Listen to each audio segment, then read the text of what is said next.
bersorak bagi Tuhan. Katakan, soraklah, haleluya, soraklah, haleluya, haleluya.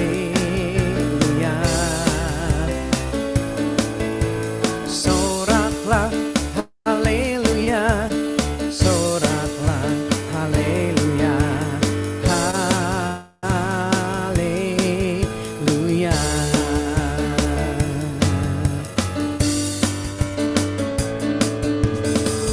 Mari kembali katakan dari awal saudara. Kita mengucap syukur kepada Tuhan. Katakan segala puji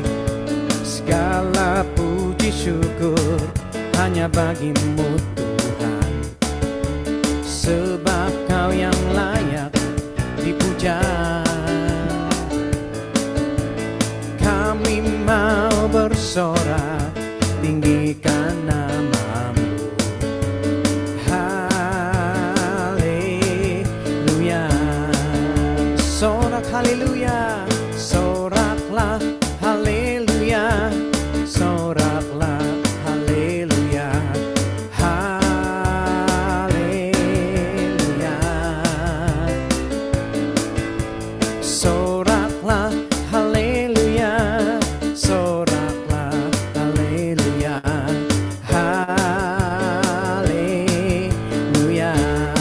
Kembali katakan segala puji syukur hanya bagimu Tuhan.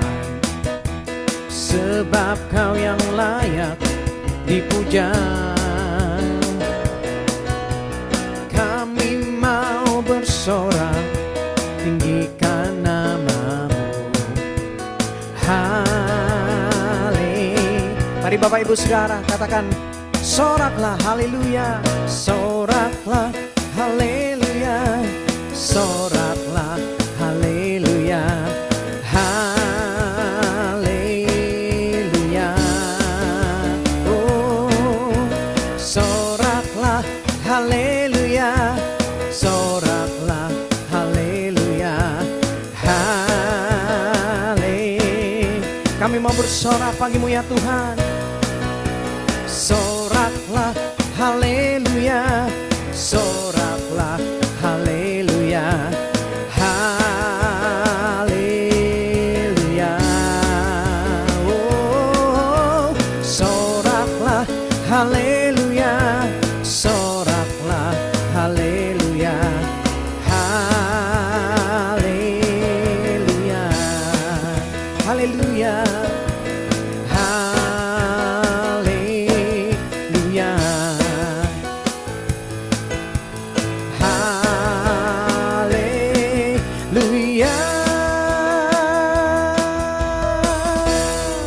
Katakan haleluya dengan sorak-sorai bagi Tuhan Yesus saudara.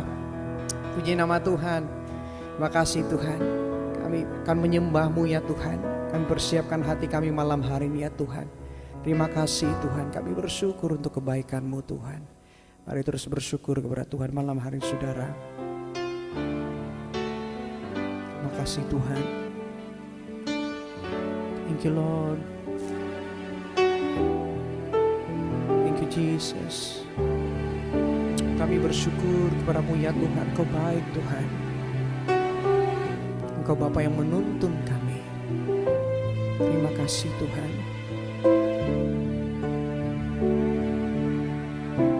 Dengan apa ku membalas kasih-Mu yang ku terima dari-Mu? Dengan apa ku membalas cinta-Mu? Oh Yesusku, ku mau selalu bersyukur, selalu bersyukur. Kau Tuhan yang setia, yang selalu menopang. Ku mau selalu bersyukur, selalu bersyukur.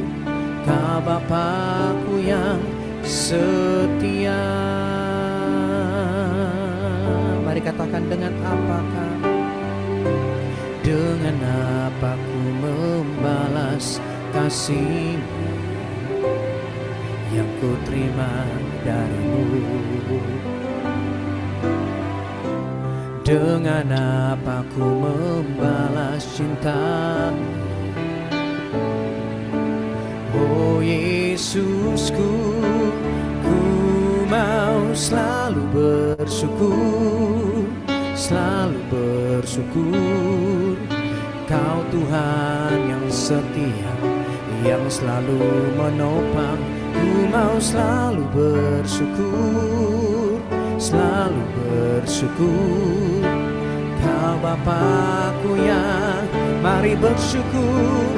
Ku mau selalu bersyukur, selalu bersyukur.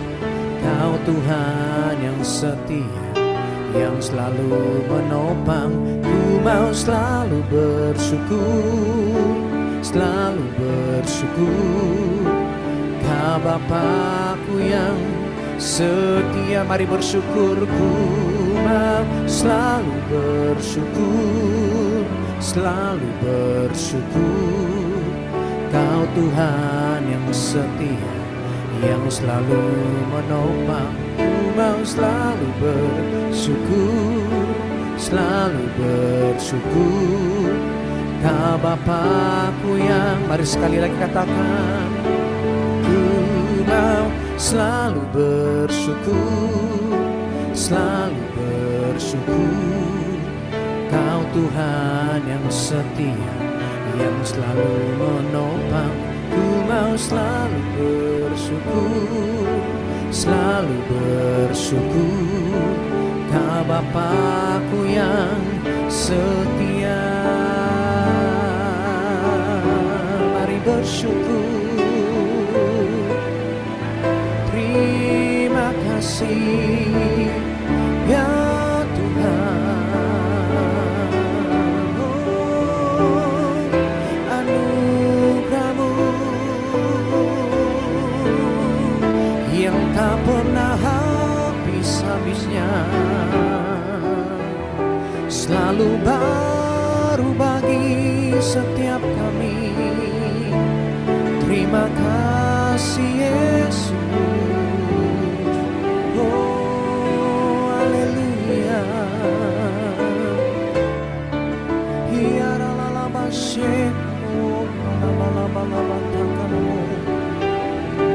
Terima kasih Tuhan, ku mau selalu bersyukur, selalu bersyukur.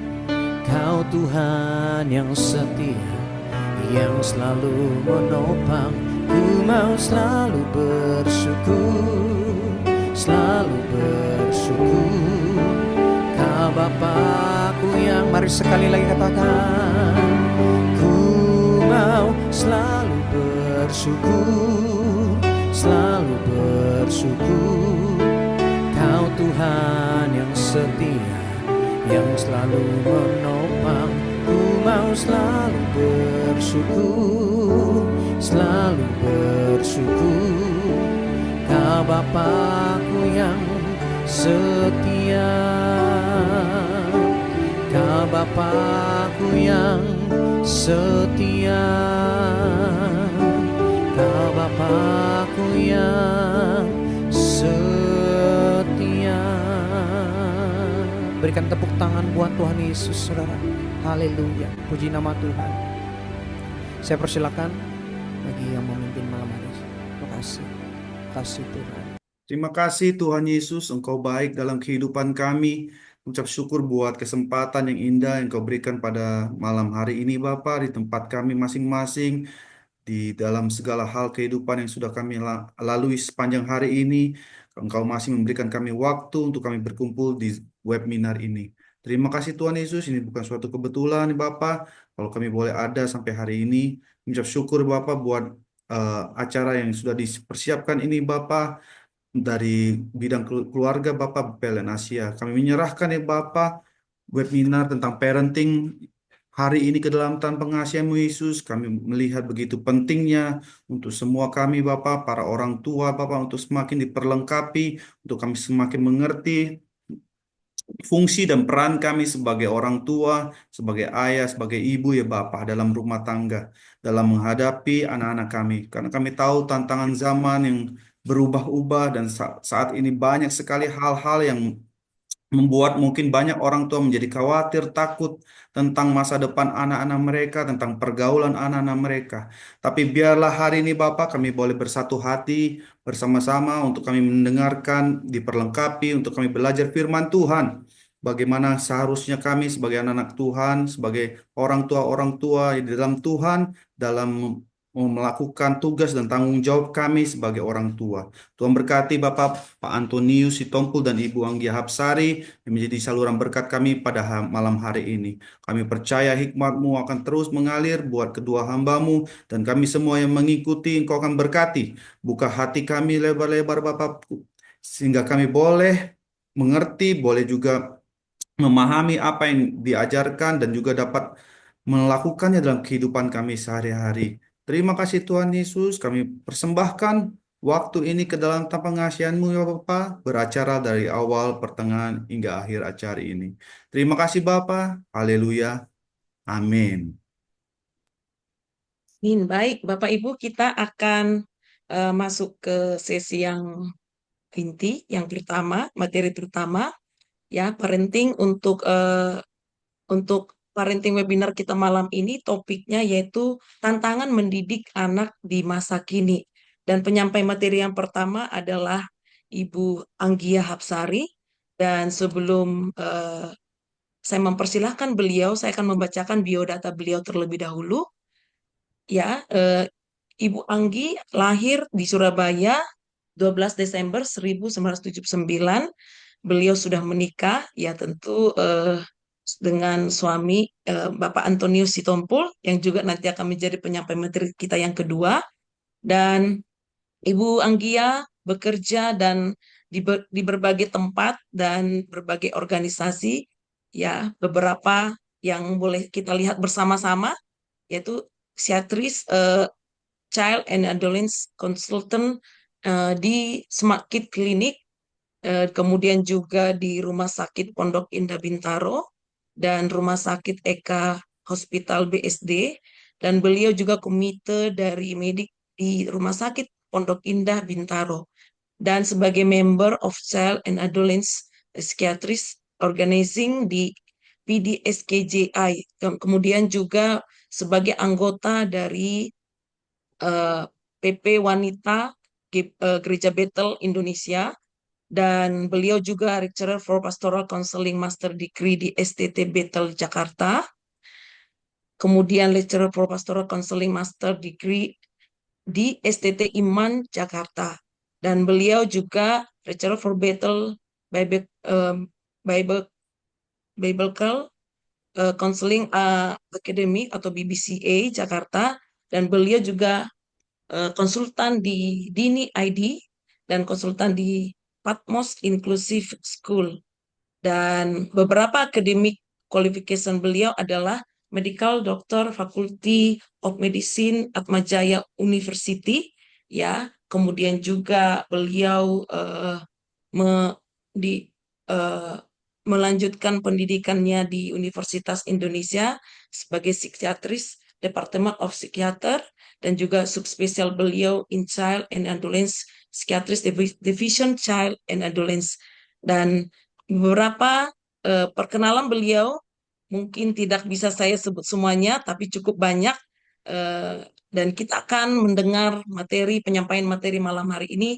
Kami persilahkan Ibu Anggia Hapsari. Silakan Ibu. Terima kasih Pastor, terima kasih Ibu Widi untuk perkenalannya. Selamat malam, Shalom Bapak Ibu di Malaysia, Kuala Lumpur. Saya lihat ada yang dari Hong Kong, kemudian tadi ada juga yang angkat tangan dari Jakarta gitu kan ya. Semoga kita semua sehat ya, dan waktunya cukup malam, jadi saya tidak mau berpanjang-panjang lagi supaya Bapak Ibu tidak ngantuk, oke? Boleh dibantu apa namanya? Share slide dari admin.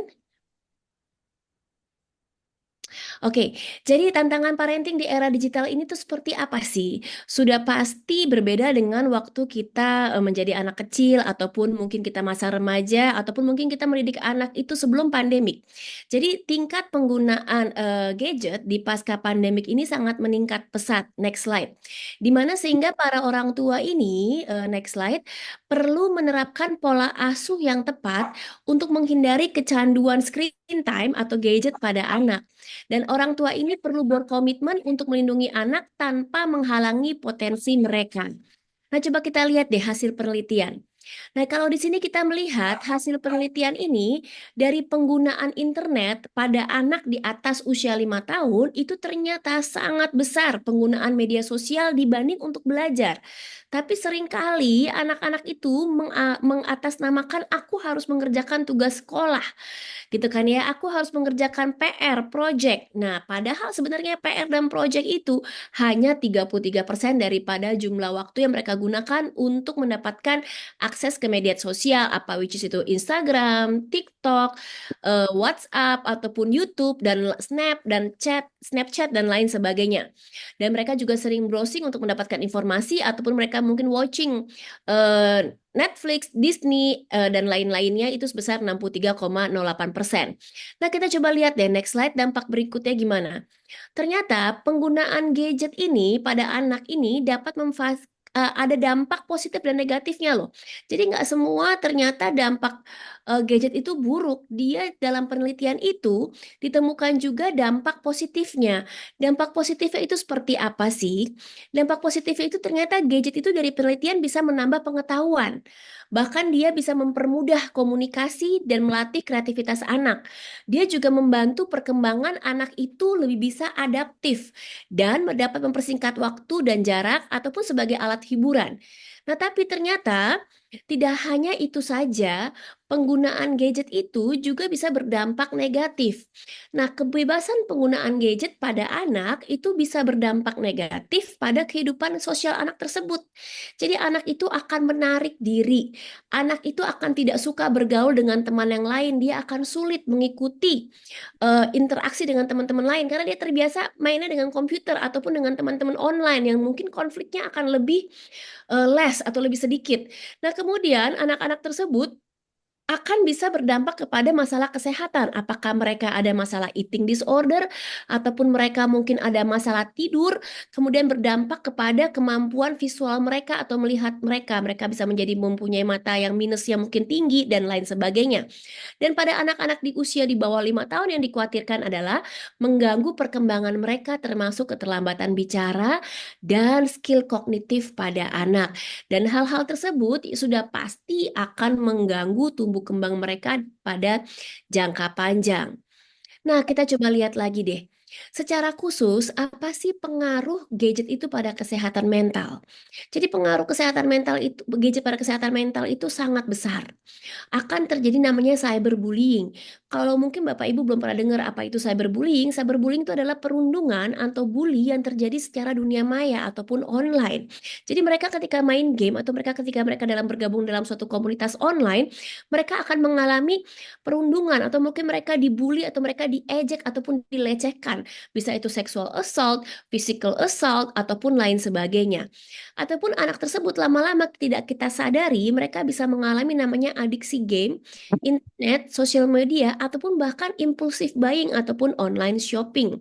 Sehingga berdampak pada gangguan pola makan dan tidur, kemudian akan menimbulkan gangguan mood berupa cemas dan depresi, ataupun gangguan psikosomatik, yaitu keluhan fisik tanpa latar belakang medis dan ujungnya adalah gangguan psikotik. Next slide. Jadi berikutnya, keluarga ini makanya perlu sekali melek Bapak Ibu tentang teknologi dan digital. Agar apa sih dapat mendampingi anak dan remaja di era yang semakin maju ini.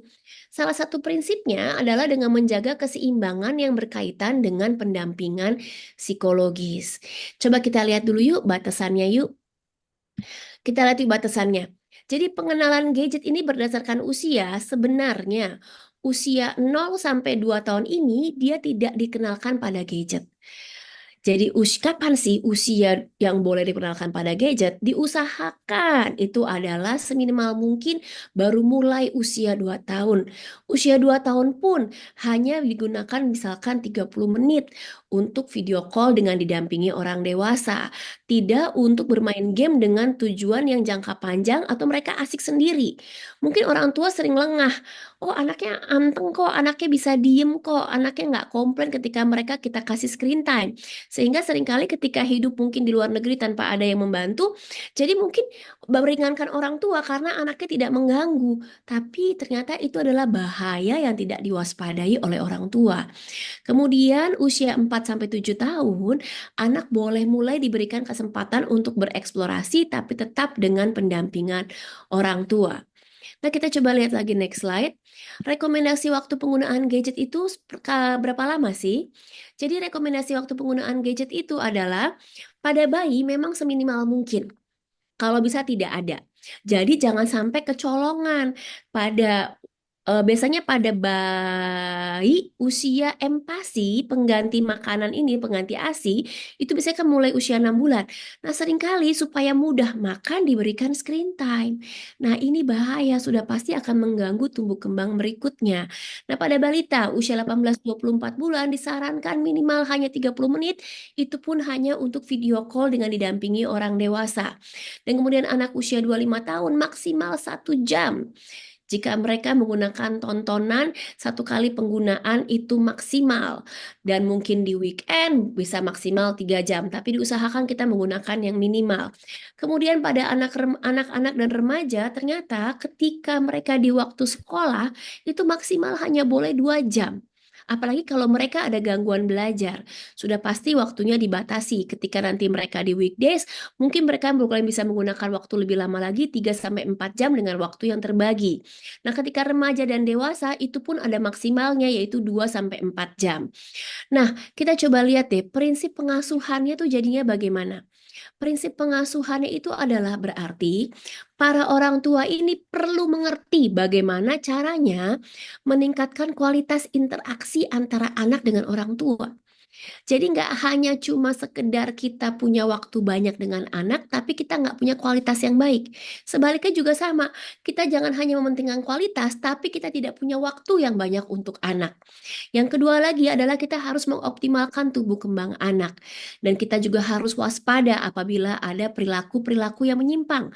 Dan kita segera mendeteksi kelainan pada tumbuh kembang anak.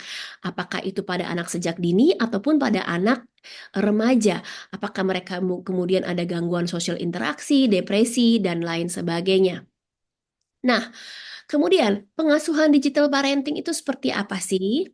Jadi digital parenting ini tetap memerlukan pendampingan secara psikologis untuk mendampingi anak dalam penggunaan internet ataupun teknologi. Jadi kita nggak bisa namanya gagap teknologi atau kita ketinggalan zaman.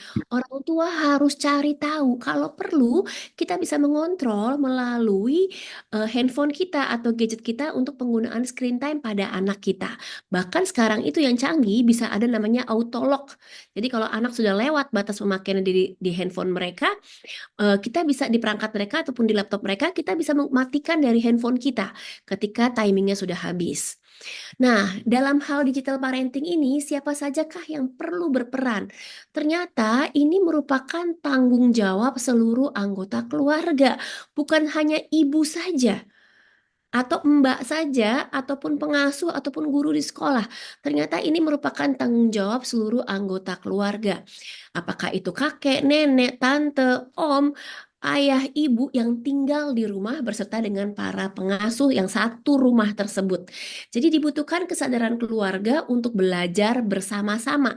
Jadi pengasuhan anaknya nggak bisa dipakai kayak zaman orang tua kita dulu, nggak bisa. Jadi pengasuhan anaknya harus disesuaikan dengan perkembangan zaman. Nah, jadi kita kenali yuk. Saya rasa Bapak Ibu udah cukup tahu sih. Kenali gaya asuh orang tua secara prinsip. Gimana kita termasuk dalam area ini. Jadi ada tipe pengasuhan pada anak. Kira-kira mana yang tepat sih untuk generasi alfa? Saya rasa anak Bapak Ibu kalau tadi saya lihat di Zoom kayaknya masih muda-muda semua ya. Kayaknya nggak ada yang setua gitu kan ya. Coba saya ngintip dulu ya. Kira-kira ada nggak sih Bapak Ibu yang anaknya, kita boleh raise hand mungkin. Bapak Ibu ada nggak anaknya yang generasinya generasi Z? Generasi Z itu berarti mungkin sekarang usianya itu kelahirannya 2009 ke atas. Ada? Ada nggak Bapak Ibu yang generasi Z? Ada? Oke, kemudian berikutnya lagi ada nggak anaknya yang generasi Z? Generasi Z itu biasanya di bawah 2009, jadi 2010 sampai dengan sekarang 2024. Ada? Saya rasa lebih banyak kali ya untuk yang generasi alpha ini. Nah, jadinya kita coba lihat deh Bapak Ibu. Ini kita lihat, pola pengasuhan itu dibagi menjadi 4 kuadran. Jadi ada yang merah ini adalah pola asuh yang mungkin zaman dulu di generasi baby boomer mungkin. Bahwa pola asuhnya itu kontrolnya tinggi, kaku, harapannya sangat tinggi, disiplinnya sangat tinggi. Jadi anak akan sangat takut dan hormat, mereka akan say yes, nggak pernah say no ke orang tuanya. Tapi ada juga tipe orang tua, mungkin tipe orang tua yang sekarang gitu kan, mereka terlalu permisif, mereka terlalu toleran. Apa-apa mengutamakan kenyamanan anaknya tanpa mempertimbangkan mana yang seharusnya dan terbaik untuk anaknya. Jadi sehingga anak itu jarang mendapatkan aturan ketat selama anak itu nyaman dan happy. Sehingga orang tua itu akan lemah terhadap anak. Atau sebaliknya, pola asuh yang uninvolved atau terkenal dengan pola asuh yang neglect atau menelantarkan. Jadi orang tua tidak memberikan batasan apapun, tapi orang tua juga menelantarkan anak, tidak memperhatikan kebutuhan anak tersebut. Orang tua juga enggan terlibat terhadap anak, jadi emosinya sangat terbatas. Mungkin bukan karena dia sengaja, tapi dia nggak tahu caranya gimana, dan dia hanya mengikuti atau menurunkan apa yang orang tua dia lakukan. Jadi orang tua itu akan segan atau acuh terhadap emosi anaknya. Dianggap anaknya bisa mengelola emosi seperti dirinya sendiri. Nah, tapi diharapkan pada malam hari ini Bapak Ibu mempunyai pola asuh yang sehat, yaitu adalah pola asuh yang otoritatif. Pola asuh yang otoritatif itu seperti apa sih? Jadi orang tua itu mempunyai komunikasi dua arah. Oke, kemudian memberikan dukungan yang tepat, tapi satu sisi juga respon terhadap kebutuhannya dia. Bukan hanya apa yang kita inginkan, tapi kita juga respon terhadap kebutuhannya dengan cara apa? Mendengar sudut pandang anak. Coba kita lihat slide berikutnya deh. Ternyata di sini dari penelitian kita melihat ketika pola asuh otoriter itu dampaknya pada perkembangan anak usia prasekolah membuat anak jadinya nggak percaya diri. Anak itu akan ragu-ragu, sulit mengambil keputusan karena selalu bergantung kepada orang tuanya atau takut. Sehingga dia juga sulit untuk mengontrol emosinya, mudah marah, mudah kesel, dan lain sebagainya. Sehingga pola asuh otoriter ini menyebabkan faktor resiko tingginya gangguan depresi pada anak dan remaja, tingginya pikiran untuk mengakhiri hidup pada anak dan remaja, ataupun tingginya gangguan tingkah laku pada anak dan remaja. Jadi kalau misalkan ada anak usia 10 tahun ada pikiran untuk menyakiti diri sendiri, jangan heran. Jangan-jangan itu karena pola asuh yang otoriter.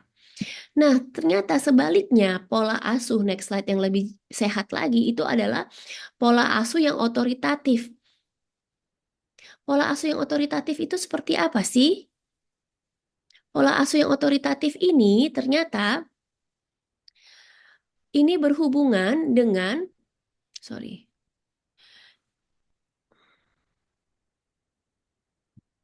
ini berhubungan dengan anak yang menjadi lebih independen sehingga anak itu self-esteem-nya, kepercayaan dirinya, serta kemampuan social skill-nya memecahkan masalahnya, problem solving-nya, berpikir kritisnya, itu jauh lebih baik. Dan dia juga bisa menghadapi emosi-emosi yang bergejolak dalam tumbuh kembangnya dia. Dan itu ternyata membuat akademi prestasinya menjadi lebih meningkat.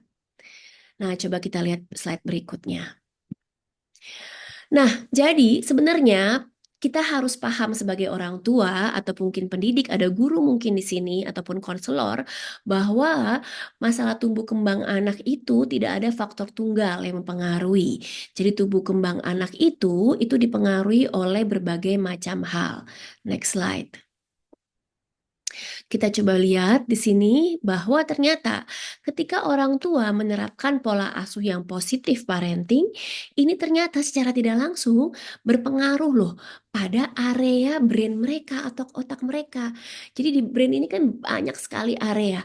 Nah, area yang sumber emosi itu ada namanya di sistem limbik atau satu bagian kecil namanya adalah amigdala. Oke, nah kalau positif parentingnya ini baik, maka di bagian amigdala ini itu biasanya akan menimbulkan apa? Stabil, sehingga faktor resiko terhadap gangguan mental ini juga akan lebih aman. Nah, eh, selanjutnya lagi pada pola asuh positif ini ternyata ini juga bisa menimbulkan anak itu lebih punya empati sama orang lain. Anak itu akan bisa lebih punya tanggung jawab dan komunikasi yang lebih baik pada anak dan remaja. Jadi pola asuh orang tua yang positif dan peduli itu bisa meningkatkan faktor kesehatan mental pada anak dan remaja. Next slide. Nah, jadi di sini kita perlu paham Bapak Ibu. Kita perlu paham bahwa eh, gimana caranya untuk mengasuh generasi yang berbeda. Ya, next slide lagi, Pak. Ya, untuk mengasuh generasi yang berbeda, kita harus tahu siapa yang kita hadapi, bahwa anak kita itu di fase yang mana. Kemudian kita bisa memberikan saran dan nasihat yang positif. Kemudian kita bisa membentuk lingkungan yang kondusif. Kita bisa melakukan pembiasaan yang baik. Dan di satu sisi kita juga bisa memberikan pujian dan punishment yang tepat. Dan memanfaatkan waktu dan kesempatan dengan sebaik mungkin. Next slide, Pak. Nah, sebagai orang tua, kita juga perlu menerapkan namanya pemantauan yang sehat. Pemantauan yang sehat itu seperti apa sih? Seringkali nih orang tua bertanya, apa cara yang terbaik sih untuk memantau apa yang dilakukan oleh anak-anak saya? Saya terkadang tidak tahu apa yang mereka lakukan. Solusinya jangan tebak, tapi tanyakan langsung pada anak Anda. Jangan takut, karena seringkali beberapa orang tua itu takut bertanya atau berpikir bahwa mereka tidak akan mendapatkan jawaban yang diinginkan. Kalau belum mendapatkan jawaban yang diinginkan, tanyakan lagi sampai kita mendapatkan jawaban yang sesungguhnya. Next slide. Nah, gunakan kata-kata yang lebih sedikit dan kalimat yang lebih pendek. Karena semakin banyak Anda berbicara, mereka akan semakin sedikit mendengarkan kita. Dan jangan terus mengulang-ulang. Anak itu paling nggak suka kalau terus diulang-ulang dalam waktu yang sama. Memberitahu yang berulang-ulang boleh, tapi perhatikan waktunya. Dan kita harus gunakan nada suara jangan tinggi. Karena semakin keras suara kita, semakin sedikit yang mereka dengar. Dan jaga tangan kita. Seringkali kalau kita lagi kesal gitu kan ya, kita seringkali otomatis jadi mengancam anak remaja baik secara fisik ataupun lisan. Dan jangan pernah lakukan di depan umum. Next slide. Nah, jika kalau kita memiliki pertanyaan serius yang kita pengen anak remaja kita itu jawab, pilih hanya yang paling penting untuk ditanyakan. Karena kenapa? Karena remaja itu sangat sensitif terhadap pertanyaan yang intensif dan cenderung menarik diri ketika ditekan. Jangan menginterogasi ataupun memberikan ceramah. Nah, berikutnya lagi, next slide. Balik lagi, Pak. Seimbangkan berapa banyak Anda yang berbicara dan berapa banyak pembicaraan remaja Anda. Jadi jangan kita komplain-komplain gitu kan, ataupun ngomongin kesalahan mereka yang sudah berlalu di saat ini untuk mengoreksi keadaan yang sekarang. Jangan pernah lakukan itu, karena nanti anak remaja akan semakin membangun benteng hubungan dengan kita sebagai orang tua. Oke. Poin berikutnya adalah kalau terjadi konflik dengan anak dan remaja Anda, ingat singkatan dari LOVE ini. LOVE itu adalah lay your problem at God's feet and then pray. Kemudian adalah observe and listen. Kita harus seimbangkan, balance how much you talk with how much they talk. Sebaiknya kita listen dulu, baru kita bicara. Kemudian kita harus validasi emosi mereka atau feelings mereka. Jangan sekedar tahu, tapi nggak pernah validasi. Mereka akan merasa tidak dianggap atau tidak dihargai. Kemudian tetapkan atau establish whether this is a good time untuk membicarakan masalah atau tidak. Next slide. Nah, apa sih sebenarnya yang anak remaja cari? Yang anak remaja cari ini adalah sebenarnya ada chart, yaitu mereka sangat ingin diperhatikan, care, dipedulikan, kemudian mereka sangat ingin diterima, di acceptance, and then mereka sangat ingin direspek, diberikan hormat atau penghargaan, dan mereka juga ingin loh orang dewasa memberikan mereka trust ataupun kepercayaan. Oke.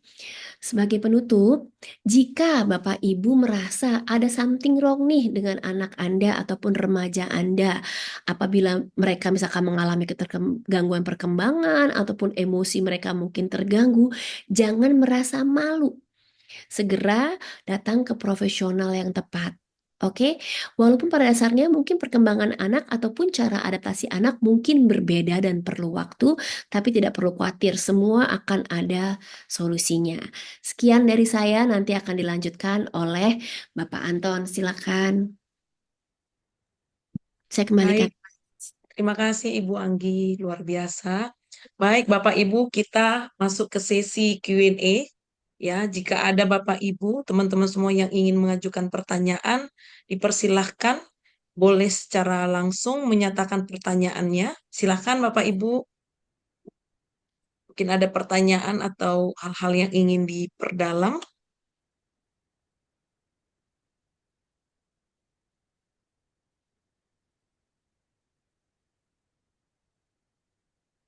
Ada yang ingin bertanya? Pak Joni, baik Pak, silakan Pak. Mungkin boleh di-mute dulu, di-unmute dulu. Baik Pak, Ya, silakan Pak. terima kasih Pastor Widi, moderator. Kenalkan Ibu Anggia, nama saya Joni Gultom, Bu. Saya pengembalaan di Ipoh, Perak, Malaysia. Saya juga punya jemaat yang juga generasi Alpha. Dan mungkin latar belakang saya juga seorang pendidik, Bu ya. Saya seorang dosen. Jadi saya ingin bertanya dengan Ibu, sekarang ini kan, ini kalau pandangan saya Bu ya, Ibu ini memberi masukan itu sebagai seorang psikolog atau seorang yang kita katakan memang mengenal dari sisi psikologi seorang anak. Tetapi kan sekarang ini Bu, yang saya lihat adalah bagaimana orang tua itu tidak bisa berposisi sebagai seorang namanya orang tua, menggembala, menuntun, ya. Maksud saya begini Ibu, karena ada banyak kejadian orang tua yang dari gereja, tetapi dia tidak punya kapasitas untuk mendidik anaknya itu di rumah. Jadi saya mau ambil kaitannya dengan namanya gereja, Ibu. Karena sekarang ini yang saya lihat, keluarga, orang tua itu tidak bisa lepas dari gereja. Tidak bisa lepas dari gereja. Nah, tadi kan yang terakhir Ibu itu bilang, terakhir ya Bu ya, ini saya sedikit kritis Ibu, cari orang yang bisa melihat, yang bisa menjawab kebutuhan anak-anak generasi alfa. Sorry Bu, lagi masak istri saya jadi terganggu sedikit. Jadi pertanyaan saya ini Bu, bagaimana letak gereja? Bagaimana letak orang tua dalam gereja? Bagaimana letak gembala yang adalah orang tua dari generasi alfa? Ya, untuk mendidik anak generasi alfa tadi Bu, dalam satu, bukan bimbing saja Bu ya, tapi dalam satu tingkat yang lebih tinggi, dalam spiritualitasnya Bu, dalam religiulitas mereka. Kan sampai sekarang ini kan kita nggak bisa dapat, kan semua teori-teori dan teori dan teori dan teori. Generasi pertama yang meninggalkan kekristenan kita tahu Bu, generasi alfa. Setelah generasi zeta, alfa yang menyusul Bu. Nah, sekarang kita mengalami masalah bagaimana orang tua dari generasi milenial dengan sedikit dari generasi Zeta yang melahirkan generasi Alpha itu juga bermasalah dalam spiritualitas. Dan kalau sudah bermasalah dalam spiritualitas, Ibu, saya percaya bahwa kalaupun mereka bisa membimbing menjadi seorang anak, tapi dalam tanda petik hanya dalam dunia, pertanyaan saya adalah bagaimana caranya seorang orang tua itu bisa membangun spiritualitas selain mendidik anak, tapi membangun spiritualitas pelayanannya dari muda, Ibu. Bagaimana itu kira-kira ceritanya? Ibu punya kriteria, punya step-step atau punya sebuah masukan buat kami di sini? Terima kasih, Ibu. Terima kasih Pak Joni. Pertanyaan Pak Joni akan dijawab oleh Pak Anton di sesi kedua ya Pak. Jadi seharap bersabar. Oke? Baik, ternyata Bapak pertanyaannya lebih maju ya, Pak. Baik, Bapak Ibu, ada lagi pertanyaannya silahkan. Anak muda juga boleh bertanya. Mana tahu mempersiapkan diri jadi orang tua. Silakan Bapak Ibu. Shalom Bu, saya dari KL, Shalom Bu nama Torina. saya dari Oke. Torina.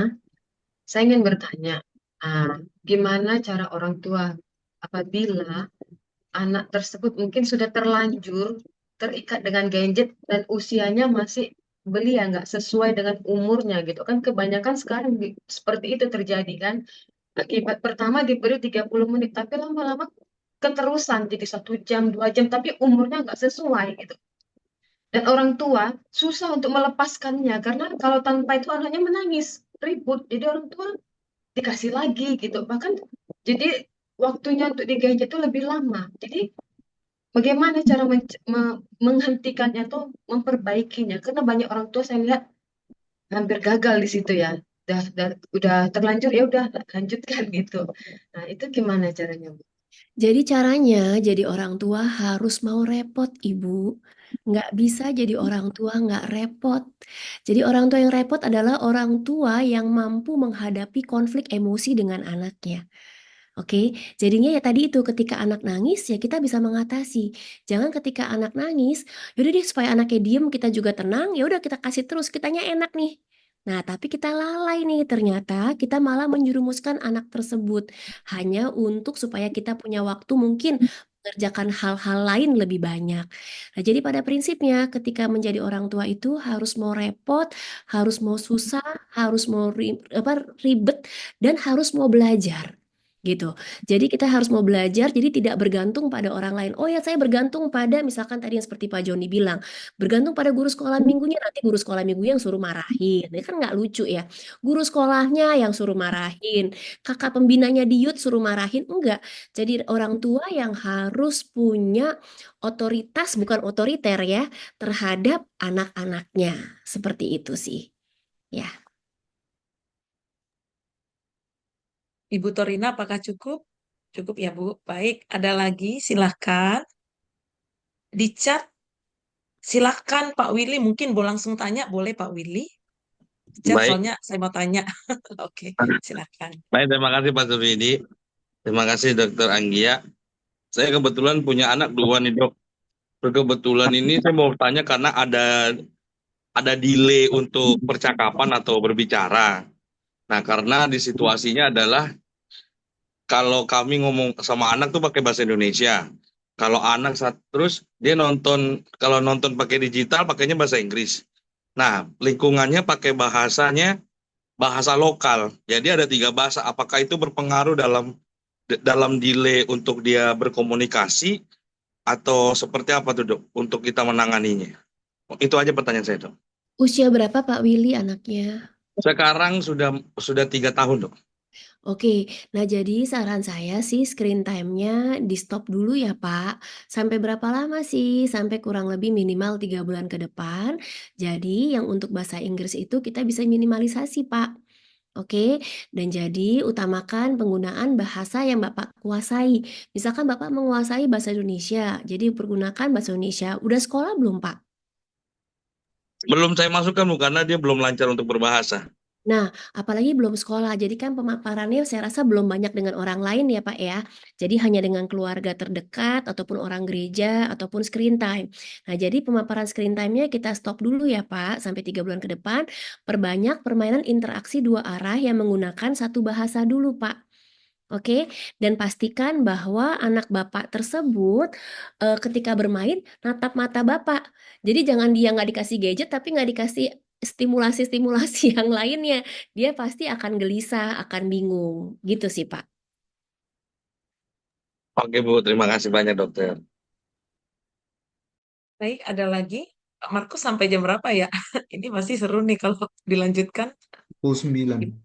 Sampai pukul 9, berarti berapa menit lagi? Silakan Bapak Ibu, ada yang mau bertanya lagi? khusus yang berkeluarga, apalagi? Tidak ada lagi? Mungkin saya mau tanya deh. Baik, Pak. Ya, terima kasih Bu Anggia untuk paparan materinya. Hanya simple aja question. Sebab kan anak-anak zaman sekarang ini aktifnya tuh nggak kayak angkatan kita dulu ya. Angkatan kita dulu eh, banyak yang masih diam-diam, umur-umur masih muda kayak gitu ya. Tapi sekarang ini kan dari kecil-kecil pun mereka sudah sangat-sangat aktif. Dan kadang-kadang aktifnya itu eh, kalau kalau melihat berkaca pada pengalaman kayaknya sudah aktifnya kadang-kadang yang tidak sudah kelewat batas lah ibaratnya ya. Eh, Sampai batas mana eh, mungkin Ibu Anggia boleh advice sampai batas mana kita harus khawatir lihat anak-anak yang aktif dan apa yang harus dilakukan eh, selanjutnya. Itu aja Ibu Anggia. Terima kasih. Nah, definisi aktif ini mungkin berbeda-beda ya Pak ya. Jadi saya kurang paham yang Pak Markus tanyakan. Jadi secara satu hal, aktif sebenarnya hal yang sangat bagus ketika pada tumbuh kembang anak. Menunjukkan bahwa anak itu sehat. Menunjukkan bahwa anak itu punya kreativitas yang baik dan mereka mempunyai energi dan semangat yang baik. Artinya status mental mereka baik. Nah, tapi kalau tadi yang Bapak tanyakan itu mengarah suatu patologis atau gangguan, berarti suatu aktifnya itu sudah melebihi standar normal, artinya menyebabkan gangguan. Contohnya apa? Misalkan ada gangguan perilaku, jadi terlalu aktif, isengnya banget-banget sehingga mungkin dia membuli orang lain, gitu kan? Bener nggak kayak gitu ya Pak? Nah, berarti batasan itu udah kelewatan nih kalau dia ngebully orang lain, misalkan nyengkat temennya, nyubit temennya, jewer temennya, mukul temennya, dan lain sebagainya. Berarti kan udah kelewatan. Ataupun terlalu aktif ya, terlalu banyak ide-ide yang nggak penting Pak. Nyuri uang mamahnya, bener nggak? Ataupun waktunya screen time udah dibatasin, dia diem-diem ngambil handphone mamahnya. Berarti kan itu terlalu berlebihan dan lain sebagainya. Nah, itu artinya kalau sudah namanya melanggar ketetapan ataupun aturan diterapkan oleh masing-masing keluarga, nah kita perlu menyepakati sih Pak. Sampai mana batasannya dan itu yang harus mungkin diberikan pengarahan gitu. Seperti itu sih Pak. Ya, terima kasih Bu. Baik, ada lagi? Ya, Bu, satu lagi boleh ya Bu? Saya Magda dari Johor, Bu. Anak saya 12 tahun. Tadi mengenai healthy monitoring, saya ingin bertanya, ada kata-kata tadi di situ dikatakan, gunakanlah lebih sedikit kata dengan kalimat yang lebih pendek. Nah, apakah anak-anak zaman sekarang itu lebih sensitif ya daripada anak-anak di zaman kita ya? Kalau saya dulu ya setiap sebelum apabila kita lagi makan ngumpul bareng itu pasti semua semua aturan-aturan itu muncul. Jangan begini, jangan begitu, pulang sekolah begini. Bahkan malam sebelum tidur kita masih dicekokin itu. Kamu harus begini, harus begini. Nah, tetapi saya pelajari juga bahwa anak zaman sekarang memang nggak boleh ngomong banyak gitu. Apakah karena sensitif? Apakah karena mereka sudah lebih banyak pengetahuan daripada orang tua, atau apakah mereka mendapatkan informasi yang mereka tahu tetapi mereka nggak mau dengar? Thank you. Nah, ini pertanyaan yang baik ya Bu Magda. Ibu Magda di sebelah mana sih? Kok saya nggak bisa lihat wajahnya ya? Jadi saya bingung menatapnya ke arah Bu mana. Magna, mungkin videonya bisa dibuka, Bu. Jadi Ini bingung. lagi sama anak Bu, takut Nah, riuh. jadinya sebenarnya adalah ketika kita menghadapi generasi, nah saya nggak tahu nih generasi mana. Kalau kita menghadapi, kalau saya kebetulan adalah kita generasi apa di? Kita generasi X ya di? Sebelum milenial. Milenial kurang sedikit. Generasi apa tuh ya? Saya juga lupa Tahun namanya. 79. Ya, Milenial jadi saya kurang sedikit. generasi apa tuh di namanya? Nah, saya punya anak generasi Z gitu kan. Si anak saya yang paling kecil itu perbatasan generasi Z ke generasi Alpha. Itu pun saya menghadapinya ternyata berbeda gitu kan ya. Kalau si kakak kita kasih tahu berkali-kali dia masih oke. Tapi kalau si ade itu dia sebelum kita kasih tahu dia udah tahu rulesnya gimana, maunya gimana. Jadi kalau kita kasih berulang dia akan bilang, "Mami, you pikir I nggak listen what you said?" Katanya gitu gitu kan ya. Nah, jadi memang ini anak yang berbeda. Nah, jadi kita harus tahu anak yang dihadapi itu seperti apa karakternya, seperti apa kebutuhannya. Jadi kita nggak bisa menyamakan, oh semua anak alfa berarti nggak bisa dikasih tahu. Nggak gitu juga. Kita harus tahu karakternya seperti apa, gimana mereka mendapatkan informasi dari kita. Seperti itu sih, Bu. Baik, Bu. Thank you. Baik, waktunya sudah bisa kita stop untuk pertanyaan atau ada lagi satu lagi jika ada. Ada? Jika tidak ada, kita akan lanjut materi kedua. Ya, setuju semua ya. Baik, untuk materi kedua, sebelumnya terima kasih Ibu Anggia Hapsari yang sudah memberikan materi dan juga menjawab pertanyaan, lumayan banyak. Dan untuk selanjutnya, kami akan mempersilakan Antonius untuk melanjutkan. Sebelumnya saya akan membacakan biodata beliau, ya. Pendeta Antonius Sitompul, MTH. Sebentar ya, saya. Oke. Ya, beliau suami dari Dr. Anggia Hapsari, ya, pemateri pertama kita. Dan mereka memiliki anak 2 orang, berumur 16 tahun, nama Faith, dan juga 15 tahun dengan bernama Hope. Pelayanan beliau saat ini sebagai gembala sidang di GBI Family Life Center dan ketua Departemen Keluarga BPP dan Training Director di BPCA. Dan untuk malam ini kami mempersilahkan Antonius untuk memberikan materi yang kedua malam hari ini. Silakan, Pak. Baik, terima kasih Pastor Widi dan Pastor Markus dan Bapak Ibu semuanya. Shalom, selamat malam. Saya sangat apresiasi ya Bapak Ibu. Ini sudah sangat malam nih sebetulnya ya. Tapi Bapak Ibu mau hadir, saya percaya karena Bapak Ibu tahu betapa pentingnya topik atau materi malam ini ya. Nah, saudara, saya mau memberikan pertanyaan terlebih dahulu ya. Tema kita malam ini adalah tantangan ya, tantangan mendidik anak di masa kini. Pertanyaan saya, apakah menjadi orang tua hari ini lebih sukar atau lebih mudah dibandingkan sebelumnya?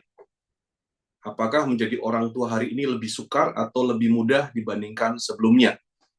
Ya, boleh mungkin salah satu komen, lebih sukar atau lebih mudah?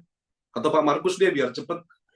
Gimana Pak Markus? Hari ini jadi orang tua lebih sukar atau lebih mudah sih Pak?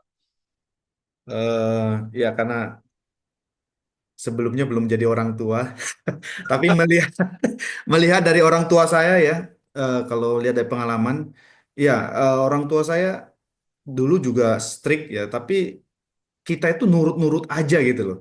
Apa yang diajarkan, apa yang disuruh gitu, diinstruksikan, harus gini, harus gitu ya, ikut sana, ikut sini, kita tuh tanpa komplain ya. Banyak kan kita ya ikut aja. Bahkan kalau kita suka ada kebaktian keluarga kan, setiap hari Rabu malam kita tuh males banget, tapi ayo diseret-seret ikut juga gitu.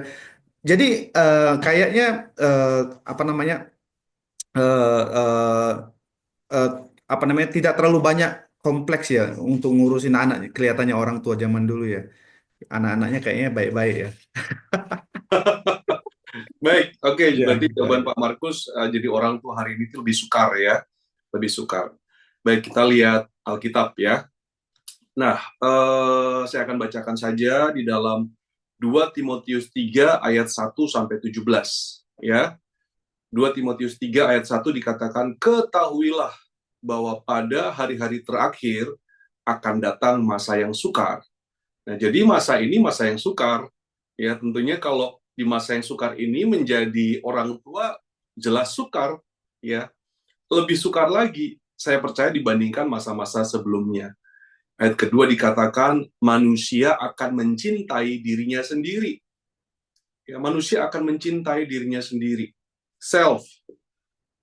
Sedangkan kalau kita dengar hari-hari ini yang diajarkan kepada kita adalah diajarkan kepada generasi self-love, mereka supaya mencintai dirinya sendiri.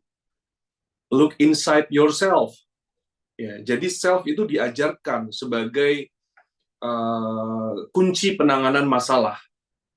Tetapi kalau kita lihat Alkitab, justru manusia mencintai dirinya sendiri self itulah yang menjadi akar dari setiap masalah. Ya, dikatakan manusia akan mencintai dirinya sendiri dan menjadi hamba uang, manusia akan membual dan menyombongkan diri, mereka akan menjadi pemfitnah, mereka akan berontak terhadap orang tua. Nah, saudara, di hari-hari terakhir, mereka akan berontak terhadap orang tua. Ya, tadi kan disampaikan Pak Markus, dulu kayaknya nurut-nurut aja. Sekarang banyak argumen, ya, berargumentasi. Dan tidak tahu berterima kasih, tidak mempedulikan agama. 2 Timotius 3 ayat 2 dikatakan, tidak mempedulikan agama. Berapa banyak anak muda sekarang yang skeptis yang namanya gereja. Ya. Ayat ketiga, tidak tahu mengasihi, tidak mau berdamai, suka menjelekkan orang, tidak dapat mengekang diri, garang, tidak suka yang baik, suka mengkhianat, tidak berpikir panjang, belagak tahu, lebih menuruti hawa nafsu daripada menuruti Allah.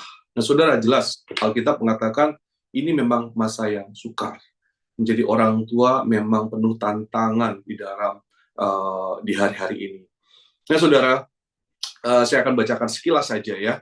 Saya sampaikan sekilas apa tantangan parenting di masa kini. Banyak sekali, saudara. Jadi, jika harapan kita malam ini kita bisa menjawab semua tantangan parenting, maka itu nggak mungkin, ya. Apalagi dengan keterbatasan waktu, ya. Jadi, tantangan parenting masa kini yang pertama, menurut saya adalah keterbatasan waktu antara orang tua dan anak. Ini masalah, saudara. Ini tantangan. Waktu orang tua terbatas. Bukan hanya waktu orang tua yang terbatas, tetapi waktu anak juga terbatas. Tuntutan akademis itu sangat luar biasa. Sehingga sekarang sukar untuk anak punya waktu bersama dengan orang tua. Mereka sibuk dengan belajar, les, dan lain sebagainya. Jadi waktu antara orang tua dan anak ini sangat terbatas. Ini tantangan, saudara. Lalu yang kedua, tantangannya adalah, seperti yang tadi disampaikan oleh Pak Johnny Gultom, ya, gagal menanamkan nilai moral kepada anak. Ya, gagal. Bagaimana caranya menanamkan nilai moral, bukan hanya moral, tapi justru menanamkan iman kepada anak. Ketiga, relasi orang tua dan anak. Ini tantangan saat ini, saudara. Betapa banyak anak yang punya masalah dengan orang tua susah untuk membangun hubungan dengan anak. Masalah berikutnya, tantangan berikutnya, penggunaan teknologi yang berlebihan. Tadi sudah disampaikan oleh Ibu Dr. Anggia, penggunaan teknologi yang berlebihan, ya, gadget. Tantangan berikutnya, lingkungan yang tidak aman. Lingkungan yang aman. Bullying sekarang luar biasa, saudara. Bukan hanya di sekolah, tapi cyberbullying. Kekaburan identitas. Masalah LGBT, anak-anak muda sekarang tidak mengerti identitasnya. Dia laki-laki atau perempuan, dan lain sebagainya. Kabur. Masalah berikutnya adalah masalah mental health concern, saudara. Mental health concern. Masalah mental health. Ini saya menyampaikan materi ini dengan masih sedikit bergetar. Karena baru saja mendapat kabar bahwa salah satu anak dari pendeta GBI, ya saudara, itu meninggal bunuh diri. Ya, saya nggak perlu sampaikan pendeta GBI di mana, tapi ini membuat kami bergetar. Ya, masalah mental health. Orang kadang-kadang kalau bicara tentang mental health, itu mereka mencibir, kan? Oh, depresi, artinya tidak punya iman. Orang tua pun menjadi malu kalau anaknya punya masalah mental illness. Tapi ini satu hal yang kita harus hadapi, saudara. Ini tantangan, ya. Nah, saudara, berikutnya masalah kebenaran. Masalah information overload. Informasi ini begitu berlimpah, berlebihan. Anak-anak bingung. Kebenaran yang mana, karena informasinya begitu banyak. Masalah seksualitas, masalah adiksi, ketergantungan obat-obatan, dan lain sebagainya. Masalah keuangan. Jadi, saudara, tantangan itu begitu banyak, saudara. Bagaimana kita menjawab tantangan tersebut? Ya, kita masuk ke dalam slide, saudara. Ya. Next. Saya akan menyampaikan biblical parenting.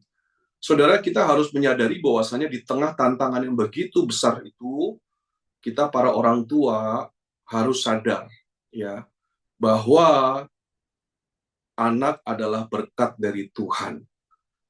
Saudara juga mungkin menghadapi masalah, menghadapi banyak tantangan, tetapi yang nggak boleh kita lupa, anak-anak itu adalah berkat.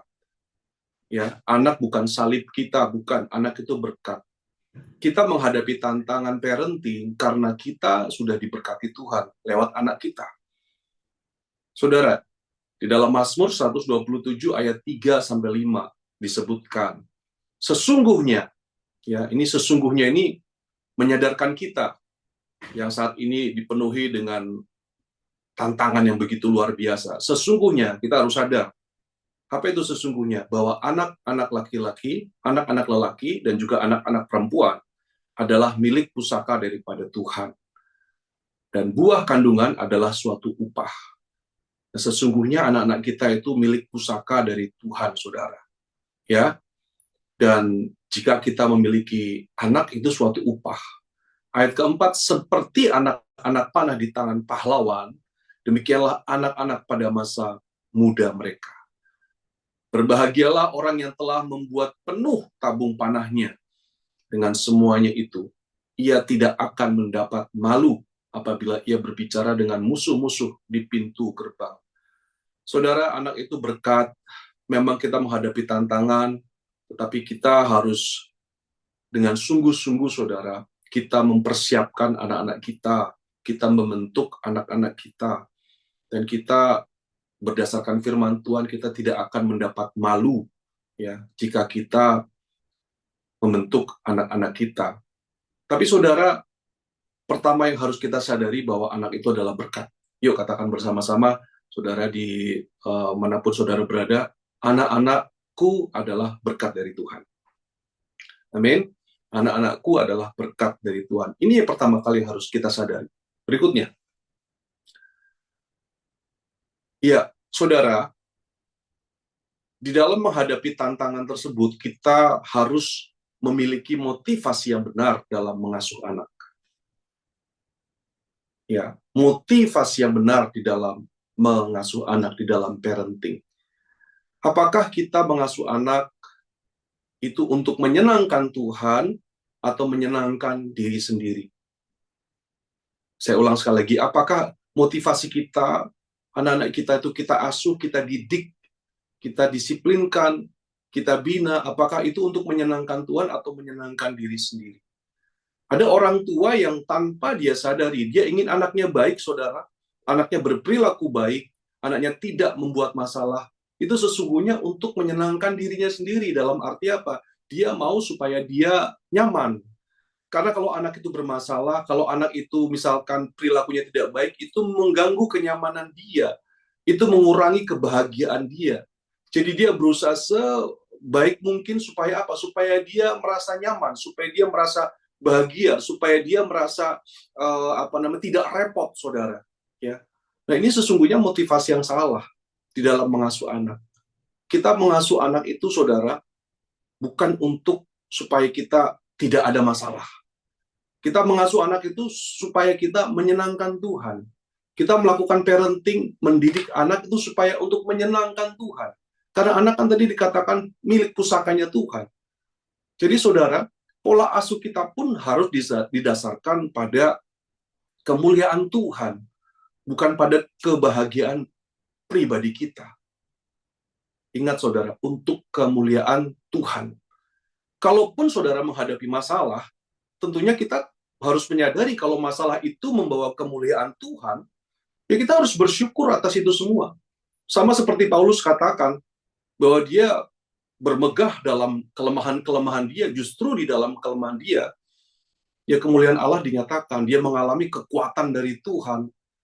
Dan saudara, ini yang harus kita miliki di dalam hati kita, di dalam mengasuh anak. Kan firman Tuhan katakan, bahwa lakukan semuanya untuk kemuliaan Tuhan. Demikian juga di dalam parenting, saudara. Jadi bukan untuk supaya kita itu nggak malu. Kan supaya sering seperti itu kan. Aku mengasuh anak supaya, nanti anakku tidak hamil di luar nikah. Kalau hamil di luar nikah, aku malu. It's all about us. Ini tentang kita. Sesungguhnya tidak. Tapi untuk kemuliaan Tuhan. Berikutnya, saudara. Next. Yang kedua, motivasi yang harus kita miliki. Ini adalah biblical parenting, saudara. Parenting sesuai dengan kebenaran Alkitab. Apakah kita mengasuh anak, kita parenting itu untuk menyenangkan Tuhan atau menyenangkan orang lain? Artinya seringkali kita mengasuh anak itu untuk apa? Membandingkan anak kita dengan anak orang lain. Kita punya di dalam hati kita, kita ingin anak kita lebih hebat dibandingkan orang lain, anak orang lain. Ini kan sesuatu yang salah, saudara. Saudara mengasuh anak dengan sebaik-baiknya dengan harapan anakmu lebih jagoan dibandingkan anak orang lain. Anakmu menjadi nomor satu, anakmu menjadi the best di sekolah, dimanapun, di gereja, bahkan dimanapun dia harus lebih unggul dibandingkan orang lain. Ini adalah motivasi yang salah, saudara. Di dalam mengasuh anak. Dan kalau saudara mengasuh anak dengan motivasi seperti ini, itu adalah awal yang salah di dalam mengasuh anak. Kita mengasuh anak bukan untuk anak kita terlihat lebih rohani dibanding orang lain. Kita mengasuh anak bukan untuk, wah anakmu hebat ya, udah pelayanan A, B, C, D, E. Sehingga pada saat kita melihat anak kita belum pelayanan, kita malu karena kita anggap anak kita lebih rendah dibandingkan anak orang lain. Nah, ini kan motivasi yang salah, saudara. Anak kita kan punya karunia yang berbeda-beda. Anak kita kan punya satu pribadi yang berbeda-beda dengan orang lain. Saya punya pengalaman, saudara, di mana di dalam sekolah anak gitu kan, ibu guru menyampaikan bahwa anak-anak mendapat 90 ya, tapi ada juga yang dapat 95. Lalu orang tua yang anaknya nilainya 90 dia minta ujian ulang karena dia mau anaknya punya nilai yang lebih tinggi lagi dibandingkan yang lain. Dan saudara, perhatikan motivasimu dalam mengasuh anak. Apakah itu untuk menyenangkan Tuhan? Menyenangkan Tuhan artinya kita lakukan dengan baik, dengan setia, ya, atau untuk kompetisi dengan orang lain. Berikutnya. Dan saudara, miliki motivasi ya yang benar. Apakah kita mengasuh anak karena kita percaya atau mengasuh anak karena kita takut? Apakah Anda takut? Nah ini saudara, bahwa tanpa pelatihan yang memadai atau menerapkan metode tertentu, menerapkan teknik parenting tertentu, Anda akan gagal. Jadi mengasuh anak ini karena takut. Ya, banyak orang tua yang takut bahwa kalau tanpa pelatihan yang memadai, anak itu akan gagal. Dan saudara, atau mengasuh anak kita didasarkan pada kita percaya bahwa Tuhan yang akan memberikan kita harapan, mengingat kenyataan bahwa kita sering gagal sebagai orang tua. Saudara, motivasimu di dalam mengasuh anak itu jangan takut. Bukan ketakutan yang mendorong Anda mengasuh anak. Dan juga takut kalau Anda tidak tahu teknik-teknik parenting. Anda belajar terus teknik parenting, Anda belajar metode tertentu, dan Anda berpikir kalau aku tidak bisa menerapkan metode parenting tertentu, maka anakku akan gagal. No. Di dalam mengasuh anak, di situ Anda akan belajar untuk percaya kepada Tuhan, belajar untuk mengalami anugerah Tuhan. Itu di dalam mengasuh anak, saudara. Ya. Kenapa? Karena mengingat kenyataan bahwa kita sering gagal sebagai orang tua. Ya, Tuhan hanya menuntut kita untuk setia. Berikutnya, saudara. Berikutnya di dalam mengasuh anak. Miliki fokus yang benar. Kalau tadi motivasi yang benar, sekarang fokus yang benar. Saudara, parenting tidaklah rumit. Ya, parenting tidaklah rumit. Parenting is simple. Tapi kita sering memperumit parenting dengan banyak metode, saudara. Hal ini seringkali menimbulkan rasa percaya diri yang salah dengan mengganti penerapan firman Tuhan dengan sistem pengasuhan tertentu, saudara. Ini yang paling meresahkan kami sebetulnya. Karena gereja sekarang lebih percaya kepada metode parenting tertentu. Gereja sekarang banyak mengadopsi teknik-teknik parenting, ilmu-ilmu parenting, dan menjadi tidak percaya kepada firman Tuhan, saudara. Mereka lebih percaya kalau aku menerapkan tertentu, pasti anakku akan baik. No. Saya percaya bahwa firman Tuhanlah itu yang paling dibutuhkan, saudara. Firman Tuhanlah yang harus menjadi dasar dari parenting. Firman Tuhan, saudara.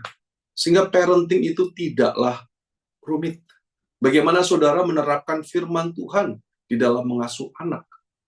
Itulah yang harusnya ada di dalam hati dan pikiran saudara.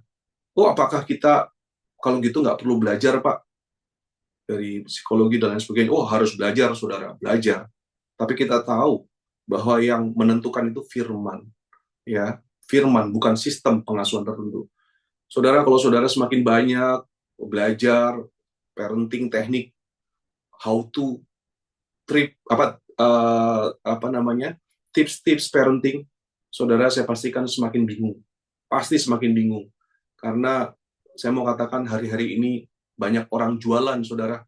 Banyak orang jualan tips, trik parenting, teknik parenting, segala macam. Mereka jualan. Ya, tapi saudara hidup di dalam firman.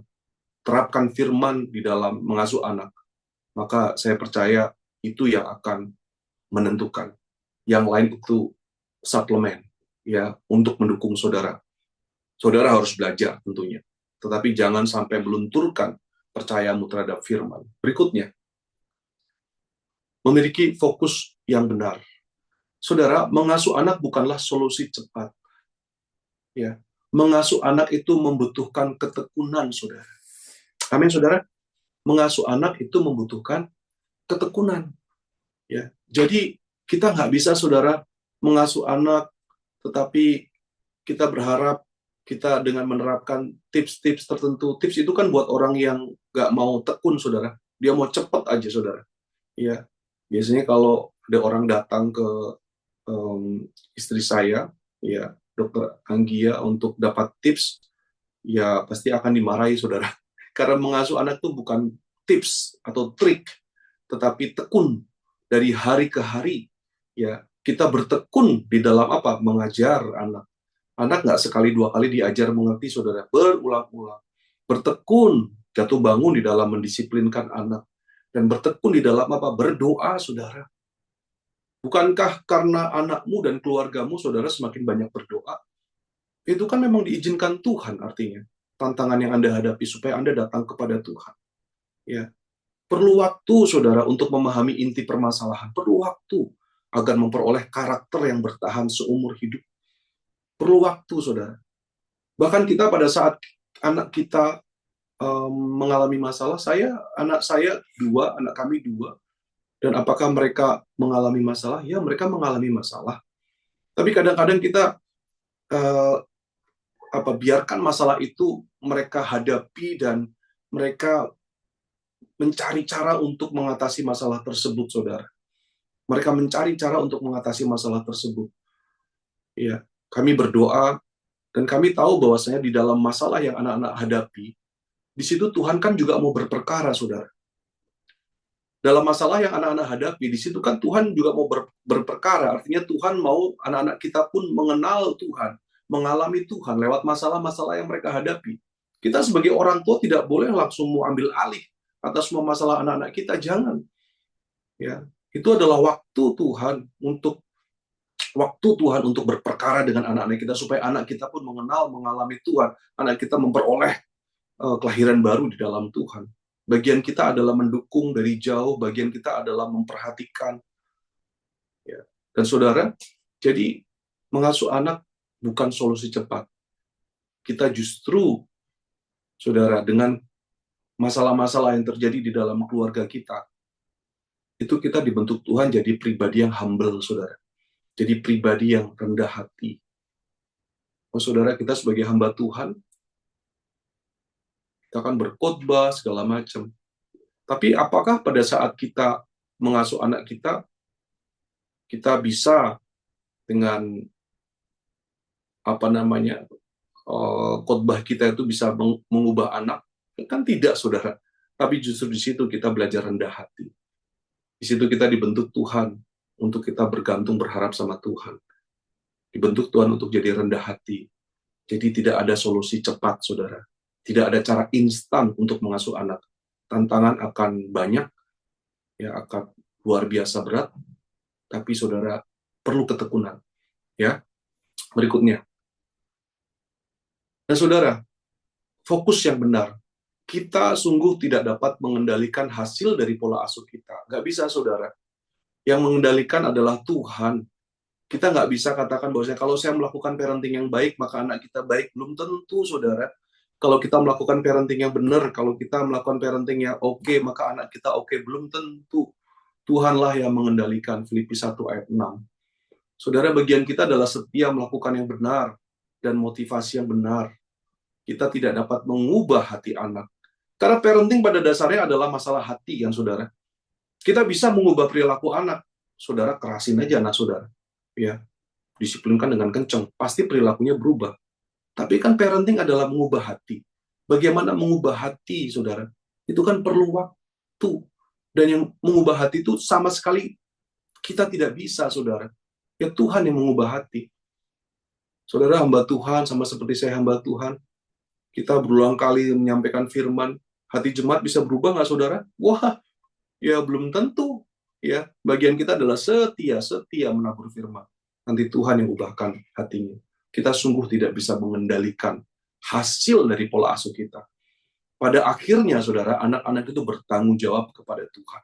Mereka bertanggung jawab kepada Tuhan. Ya, berikutnya. Nah, saudara, dari begitu banyak tantangan, apa yang paling diperlukan oleh anak kita? Saya percaya yang paling diperlukan oleh anak kita adalah kasih. Amin, saudara. Jadi bukan teknik parenting. Walaupun teknik itu penting, saudara harus belajar. Ya, saya belajar parenting, salah satunya dari istri saya karena dia belajar. Belajar mental health dari istri saya karena dia mengetahui mental health. Jadi kita harus belajar juga, saudara. Tetapi yang paling diperlukan anak-anak kita, kasih. Kasihmu sebagai orang tua. Ya. Galatia 5 ayat 6.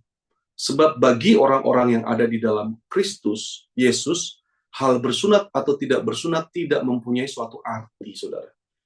Jadi kalau kita di dalam Yesus Kristus, itu yang terpenting bukan metode, yang terpenting bukan teknik, yang terpenting bukan sistem, bukan. Tetapi apa yang terpenting? Hanya iman yang bekerja oleh kasih. Jadi iman anak saudara, tadi kan ditanya oleh Pak Joni, iman anak kita, itu bekerjanya oleh apa? Oleh kasih. Dimulai dari kasih orang tua. Apakah kita memiliki kasih kepada anak? Ya. Apakah kita memiliki kasih kepada anak? Anak akan bisa bertemu dengan kasih Tuhan kalau ada kasih dari orang tuanya. Dan imannya itu bekerja oleh apa? Oleh kasih. Kasih kita, saudara. Jadi anak itu tidak memerlukan, yang paling diperlukan bukan uang kita, yang paling diperlukan bukan khotbah-khotbah kita, saudara. Yang paling diperlukan kasih kita. Kasih kita. Nah, apa itu kasih? Next. Kasih itu involvement, saudara. Kasih itu keterlibatan kita, saudara. Terlibat, apakah kita sebagai orang tua kita terlibat terhadap anak? Atau kita nggak ngerti masalah anak, kita tidak tahu apa yang sedang dihadapi oleh anak. Kasih adalah involvement, keterlibatan.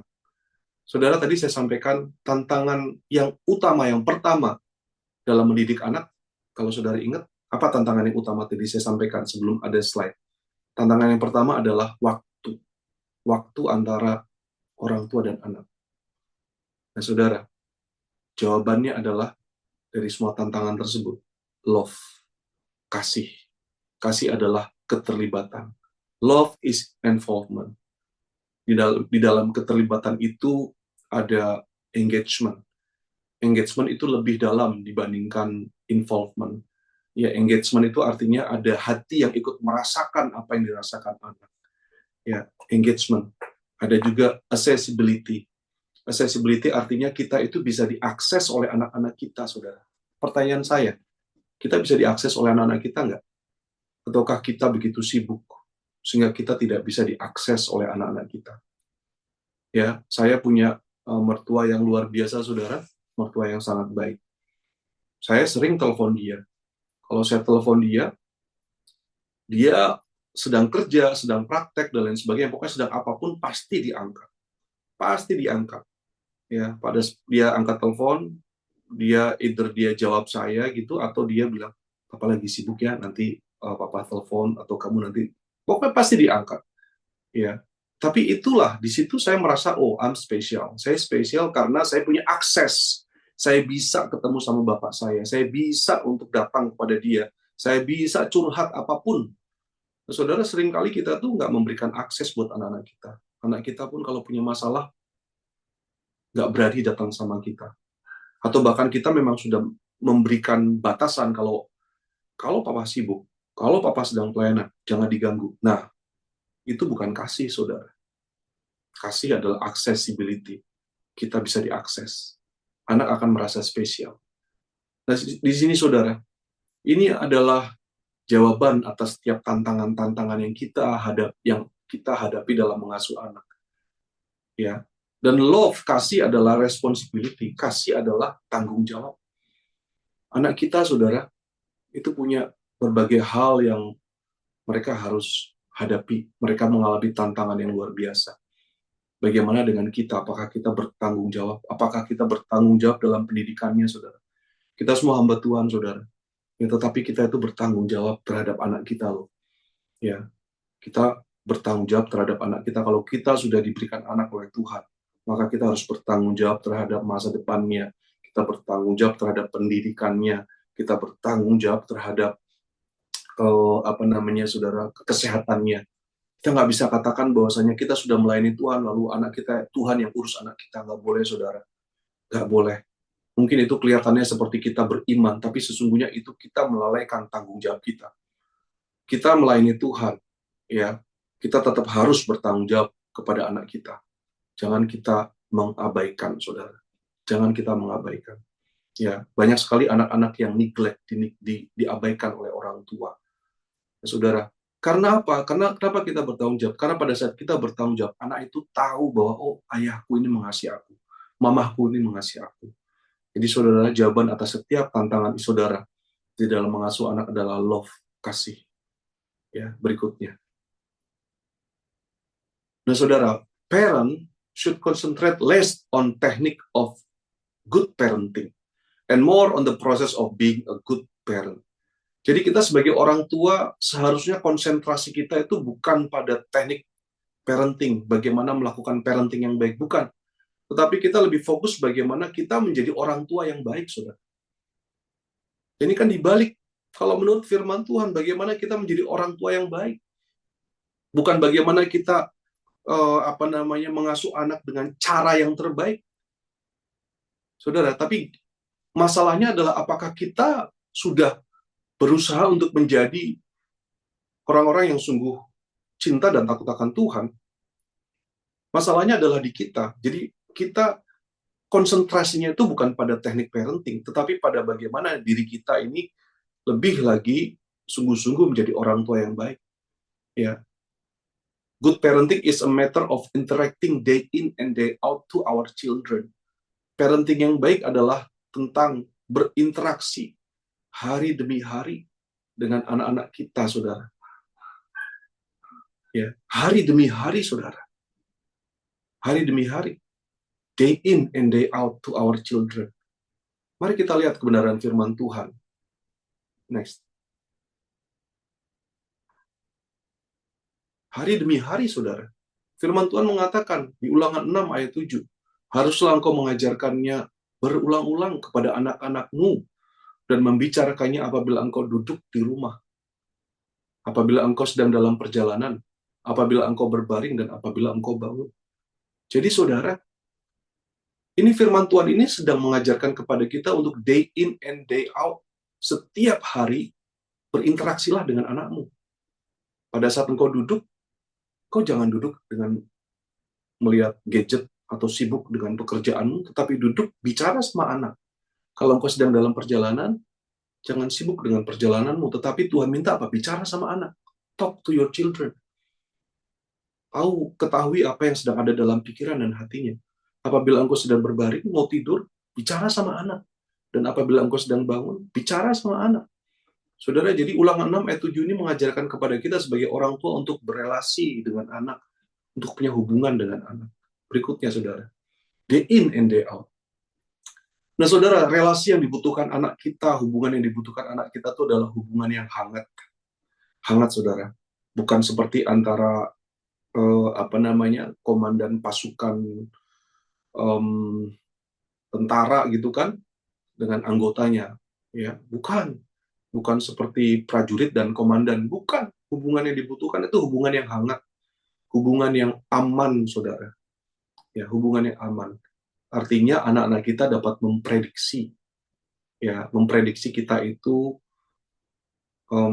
tidak akan suatu saat kita sangat emosional, ya.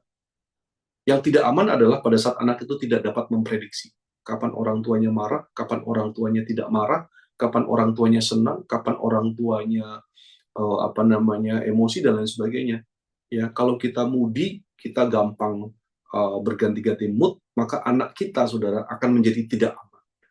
Seringkali kita tuh karena begitu banyak kesulitan yang kita hadapi di luar rumah, ya, di dalam pelayanan, di dalam pekerjaan dan lain sebagainya, maka mood kita itu dibawa sampai ke rumah, ya. Dan ini buat anak-anak menjadi satu hal yang tidak aman, ya. Dan relasi yang dibutuhkan anak adalah responsif. Responsif artinya apa? Kita merespon atas masalah yang sedang anak-anak hadapi. Kita bukannya cuek atau tidak mau tahu atau terlalu sibuk, tapi kita merespon, saudara. Nah, saudara, relasi yang dibutuhkan anak adalah belas kasihan tanpa syarat, konsisten compassion, saudara. Melihat anak itu dengan belas kasihan, saudara. Suatu saat saya mengkonseling seseorang yang orang tersebut mengatakan pada saat suaminya itu selingkuh, ya, suaminya selingkuh di luar kota, dan ibu ini buru-buru, ya, membeli tiket untuk datang mengunjungi suaminya di luar kota. Segera membeli tiket. Karena bukan untuk memarahi suaminya atau menghabisi suaminya, memukul, enggak. Dia buru-buru kenapa, saudara? Karena hatinya belas kasihan. Dia pikir, saya harus buru-buru menyelamatkan suami saya. Kalau suami saya seperti ini, dia pasti masuk neraka. Dia katakan seperti itu, saudara. Ini kan belas kasihan, saudara. Compassion. Jadi melihat bahkan suaminya tidak setia pun, dia tetap bisa melihat dengan belas kasihan. Dan saudara, anak kita memiliki keterbatasan. Bagaimana kita memiliki compassion, belas kasihan atas keterbatasan mereka, atas masalah-masalah mereka yang mereka munculkan, saudara, dengan konsisten, saudara. Ya, memang ini satu tantangan. Lebih mudah saya mengatakan hal tersebut. Tapi saya juga mau katakan sama saudara, saya sebagai orang tua juga tidak mudah untuk melakukan hal ini. Tetapi justru di dalam kesulitan tersebut, saudara, maka kita sungguh bergantung kepada Tuhan. Dan satu hal yang buat kita terus bisa konsisten melakukannya, karena kita percaya ada pengharapan di dalam Tuhan. Relasi yang dibutuhkan anak adalah relasi yang intens, ya, seperti tadi saya sampaikan. Berikutnya, saudara, saya akan cepat aja, saudara. Nah, anak ini membutuhkan teladan, ya, saudara. Jadi, anak kita tidak memerlukan teknik parenting yang begitu sophisticated dan complicated, tapi anak ini butuh teladan. Seperti teladan Paulus kepada Timotius. Timotius adalah anak rohani Paulus, tapi kita lihat ladannya luar biasa, ya. Dan inilah yang anak jasmanimu juga butuhkan, anak biologismu butuhkan, yaitu keteladanan dari orang tua. 2 Timotius 3 ayat 10-11, tetapi engkau telah mengikuti ajaranku, cara hidupku, pendirianku, imanku, kesabaranku, kasihku, dan ketekunanku. Saudara, inilah yang harus anak-anak kita bisa lihat di dalam hidup kita. Ya, ajaran kita tentu mengajar anak. Tetapi bukan hanya ajaran, tetapi cara hidup kita. Apakah kita hidup dengan disiplin? Apakah kita hidup dengan terhormat? Apakah kita hidup dengan memanfaatkan waktu dengan baik? Apakah kita hidup dengan mengelola hidup dengan baik? Pendirian kita, saudara. Apakah kita punya pendirian prinsip-prinsip yang kita pegang teguh? Ya, ini anak-anak kita akan lihat. Iman kita, apakah kita hidup dengan iman yang teguh kepada Tuhan? Kesabaran kita, ya, kasih kita dan ketekunan kita, apakah kita jadi orang tua yang persisten, tekun melakukan segala sesuatu? Ini yang anak-anak butuhkan, saudara.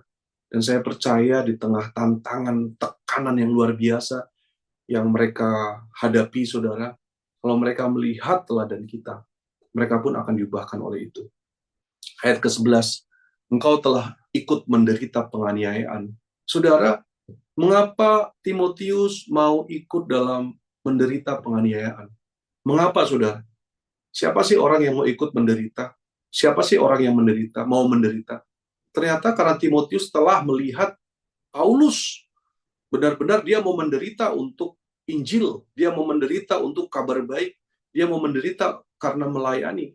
Maka Timotius sebagai anak rohaninya pun mau ikut menderita karena apa? Karena telah melihat, ya, dan sengsara seperti yang telah kuderita di tim Antioquia dan di Iconium dan di Listra. Semua penganiayaan itu kuderita dan Tuhan telah melepaskan aku daripadanya. Timotius melihat bagaimana Paulus menderita penganiayaan karena dia mau mengabarkan Injil, dan Timotius juga melihat bahwa Tuhan sudah melepaskan Paulus dari penderitaan tersebut, sehingga Timotius aku mau seperti Paulus. Aku percaya Tuhan akan melepaskanku dari penderitaan tersebut. Aku mau. Nah, saudara, ini yang dibutuhkan anak-anak kita di tengah dunia yang begitu sulit, saudara. Teladan kita, saudara. Saudara, berikutnya, next lagi. Teladan apa yang harus kita berikan kepada anak-anak kita? Kasih sayang, bagaimana kita mengasihi orang lain, mengasihi suami atau istri kita. Teladan konsisten, saudara, dalam melakukan tugas tanggung jawab kita. Teladan apa yang dibutuhkan anak-anak kita? Teladan kepuasan, rasa cukup. Kita cukup, kita merasa apa yang sudah diberikan Tuhan sama kita itu cukup buat kita. Kita tidak bersungut-sungut, tidak mengeluh. Teladan apa? Fleksibilitas, mudah beradaptasi. Teladan apa? Teladan bahwa kita dapat diandalkan, tanggung jawab. Teladan apa lagi? Teladan determinasi, kita punya keberanian, kita punya dedikasi. Teladan apa, saudara? Teladan ketahanan, kesabaran, ketekunan, dan teladan kesetiaan, saudara. Anak-anak kita akan menjadi anak yang setia kalau kita lihat diri kita pun setia. Next. Yang terakhir, saudara. Jadi parenting is hard work. Parenting adalah membentuk hati. Dan untuk membentuk hati anak, hanya Tuhan yang bisa membentuk hati. Bagian kita sebagai orang tua adalah menerapkan firman Tuhan dalam hidup kita, menjadi teladan, dan saya percaya lewat kasih kita, anak-anak kita hatinya pun dibentuk. Nah, hati ini, saudara, yang akan membuat dia menjadi cinta Tuhan dan memampukan dia untuk menghadapi setiap tantangan-tantangan. Next, ternyata belum yang terakhir, ya. Ini kita lewat ya. Next. Nah, saudara, yang kita perlukan adalah anugerah, hikmat, dan kesabaran dalam mengasuh dan membesarkan anak. Saudara, banyak pertanyaan yang pasti akan kita hadapi, yang pasti akan kita muncul dalam pikiran kita pada saat kita menghadapi anak dengan situasi seperti ini harus seperti apa. Tapi saya percaya yang dibutuhkan adalah hikmat Tuhan. Hikmat Tuhan, ya. Seringkali di dalam Q&A, jawaban-jawaban dari kita pun nggak akan bisa diterapkan kepada anak saudara. Karena anaknya juga beda, saudara. Ya, anak saudara berbeda dan kita sebagai orang tua juga berbeda. Ya, belum lagi budayanya juga berbeda, saudara. Tetapi yang kita butuhkan adalah hikmat dari Tuhan. Kita butuh hikmat Tuhan, dan saya percaya hikmat Tuhan itulah yang akan bisa menjawab setiap permasalahan. Dan kesabaran. Kita memerlukan anugerah, hikmat, dan kesabaran. Ya, berikutnya. Nah, saudara, hanya Yesus yang mencapai kesempurnaan. Ya, maka Tuhan tidak menuntut kesempurnaan kita sebagai orang tua. Tidak ada di antara kita yang adalah orang tua yang sempurna. Saya tidak sempurna, Ibu Anggia tidak sempurna, kita banyak kelemahan, dan saudara tidak sempurna. Dan Tuhan juga nggak menuntut kesempurnaan kita. Kita hamba Tuhan, kita mungkin pendeta, kita gembala, kita tidak sempurna, it's okay. Tapi kita tahu bahwasanya kita mau melakukan apa yang Tuhan berikan lewat firman-Nya.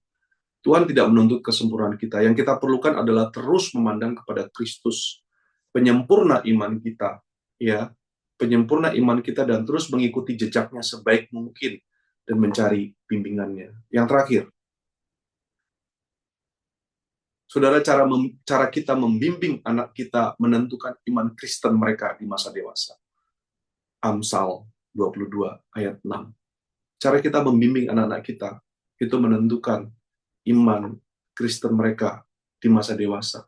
Ya, orang tua harus membagikan Injil kepada anak-anak mereka. Dan saudara sekalian kasih Tuhan, inilah yang terpenting dan terutama. Bagaimana hati anak-anak kita terpaut kepada Tuhan, mengasihi Tuhan, mencintai Tuhan, dan mereka hidup bagi Tuhan. Dan tanggung jawab kita yang utama adalah membawa anak-anak kita di dalam track yang tepat supaya mereka ketemu sama Tuhan. Demikian, Tuhan Yesus memberkati. Baik, terima kasih Bapak Pendeta Antonius Sitompul. Baik, Bapak Ibu, kita akan masuk ke sesi Q&A. Kah dari Bapak Ibu ada yang langsung mau bertanya? Silakan. Mungkin Pak Joni tadi ya Pak? Bagaimana Pak? Dilanjutkan Pak. Iya, terima kasih Atau Dr. Widi. Iya, seperti mengulang tadi pertanyaannya Pak.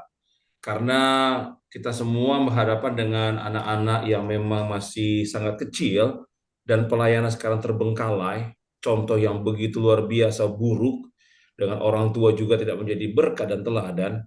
Jadi menurut Bapak Antonius, bagaimana kita ini sebagai orang tua yang dari gereja kepada persiapanlah buat kita semua yang dari gereja kepada rumah, kiat-kiat apa ya Pak ya untuk membangun apa kalau kita katakan ya dimensi pelayanan, dimensi pengalaman, dimensi rohani, susah kita bilang ini Pak kepada anak-anak kita yang kecil ini Pak.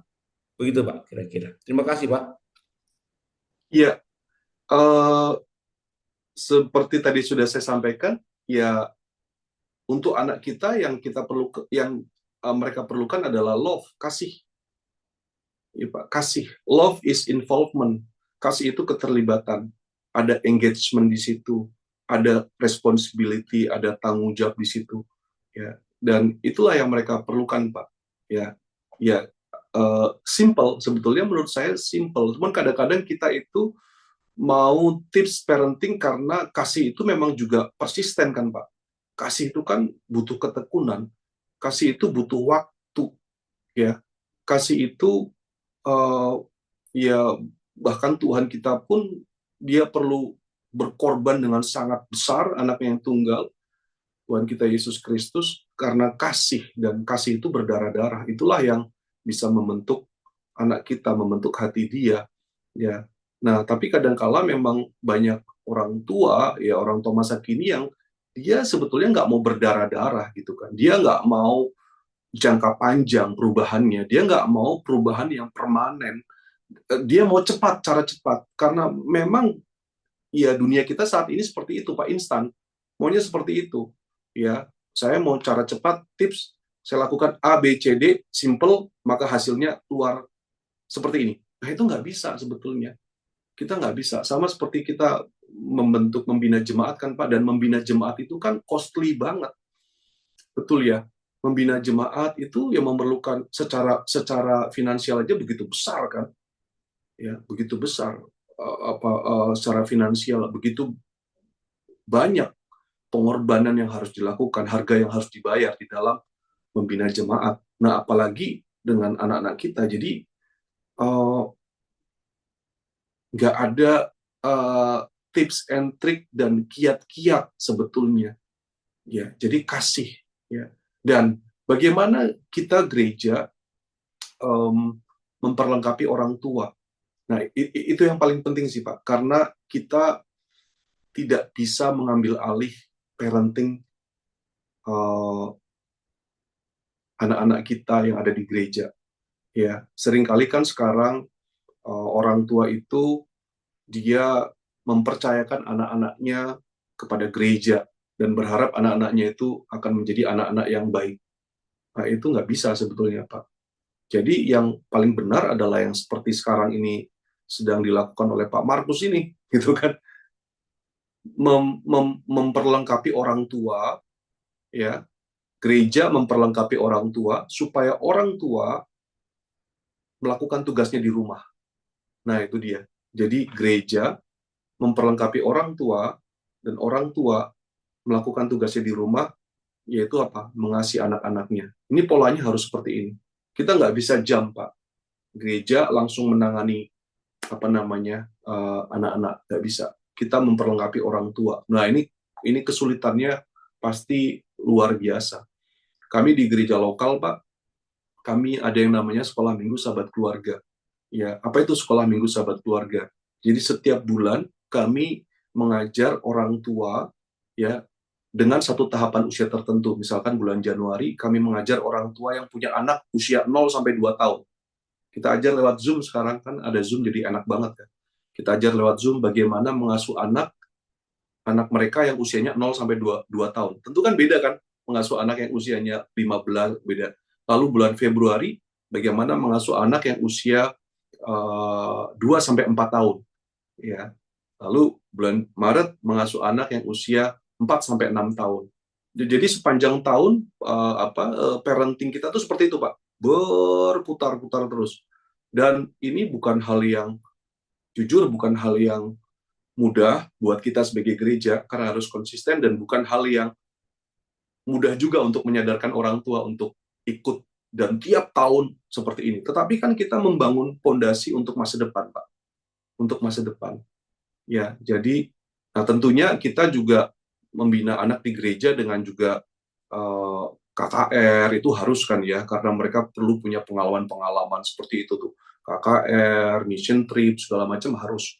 Tapi di rumah itu mereka juga perlu ya. Nah, jadi ini kalau kita bisa lakukan bersama-sama, karena buat saya percaya ada dua institusi yang sangat luar biasa dipakai Tuhan, yaitu gereja dan keluarga. Nah, ini kalau ini bisa maksimal dua-duanya, gerejanya maksimal on fire, ya, dan di rumah juga orang tuanya on fire dalam mengasihi anak, wah kita melakukan hal yang luar biasa buat masa depan, Pak. Ya, buat masa depan. Demikian Pak Joni, semoga menjawab ya Pak. Baik, terima kasih Pak Joni.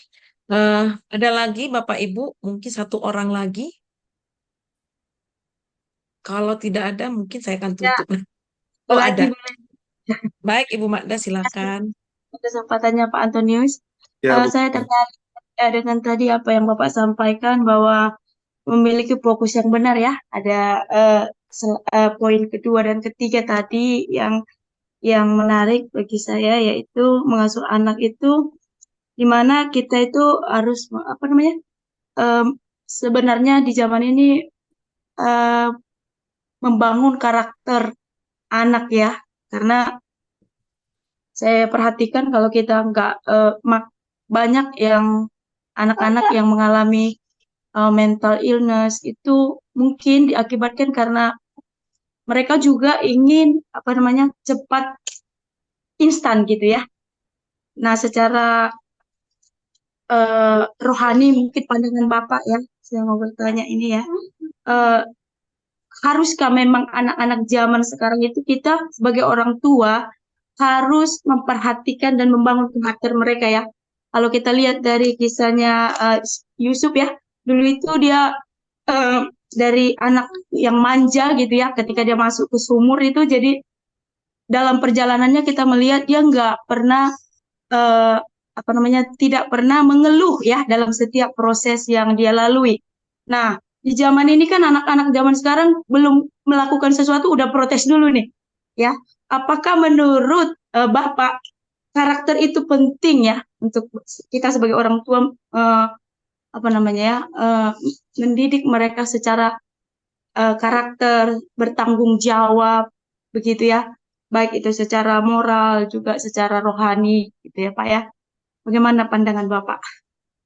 Ya, Bu Magda, terima kasih. Pertanyaannya bagus ya. Jadi, apakah penting karakter? Saya percaya karakter itu sangat penting. Ya, tapi yang dibutuhkan bukan hanya mengajar, ya, tapi mengajar yang paling kuat adalah dengan memberikan teladan. Kita lihat Timotius itu kan karakternya luar biasa, karena dia melihat Paulus yang memang luar biasa juga. Ya, ajarannya Paulus, cara hidupnya Paulus, pendiriannya Paulus, imannya Paulus, kesabaran, kasih, ketekunan, dan juga bagaimana penderitaan yang dihadapi Paulus. Wah, ini membentuk Timotius menjadi orang yang kuat, saudara. Dan saudara kalau perhatikan bagaimana Paulus itu memberikan dorongan, memberikan teladan, tapi juga memberikan proteksi kan kepada Timotius. Janganlah seorang pun menganggap engkau rendah, gitu kan. Dan bolak-balik Paulus itu usahakan apabila Timotius datang kepadamu, dia tidak datang dengan takut, gitu kan. Itu proteksi yang luar biasa. Jadi Paulus itu bisa jadi bapak yang komplit ya. Bukan hanya bapak yang mengajak menderita, bukan hanya memberikan teladan, tetapi juga memproteksi, hangat ya. Ketika aku lihat bagaimana air mata yang kau cucurkan, waduh itu jadi ini bapak yang komplit nih Paulus ya. Jadi teladan itu loh sangat powerful ya untuk membangun karakter anak. Nah tadi juga sampaikan tentang gadget dan lain sebagainya. Anak-anak itu kecanduan gadget karena apa sih, saudara ya? Gadget itu sebetulnya bukan hal yang baru ya. Kecanduan gadget itu sudah dari adiksi itu sudah dari dulu ya. Kita nggak bisa menyalahkan gadget. Gadget itu, kecanduan gadget itu karena apa? Karena ada hati anak-anak yang kosong, empty. Nih saudara, hatinya kosong. Jadi diisi dengan apa? Dengan gadget. Ya. Harusnya hati anak yang kosong itu diisi dengan apa? Dengan kasihnya orang tua kan? Dengan keterlibatannya orang tua, dengan cintanya orang tua. Tapi kan kita sekarang, ya kita nggak mau repot, saudara. Berhala orang tua zaman sekarang adalah nyaman. Kita sering mau nyaman. Akhirnya ya supaya kita nyaman, anak-anak tidak mengganggu kenyamanan kita, ya udah kita kasih dah gadget buat anak-anak kita. Kalau makan, mereka makan dengan gadget kan mereka bisa tenang, anak-anak tenang, kita juga nyaman. Betul? Tapi kan itu kan berhala yang ya harus kita akui sekarang ada di antara kita gitu, orang tua. Ya. Demikian Bu Magda. Baik, Pak. Baik, terima kasih. Untuk Q&A-nya kita tutup karena sudah mau jam 10 di Kuala Lumpur. Baik, Bapak Ibu, untuk terakhir kita minta closing statement mungkin dari Pak Anton atau Ibu Anggia. Oh, lagi keluar ya.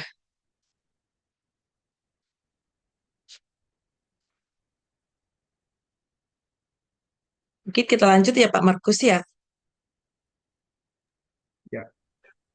Untuk pengumuman Bapak Ibu, yang pertama kita ada persembahan online. Pak Markus boleh share account-nya. Bapak Ibu boleh melihat ada di layar ada QR code dan juga mungkin ada beberapa account bank. Saudara bisa memberikan persembahan secara online.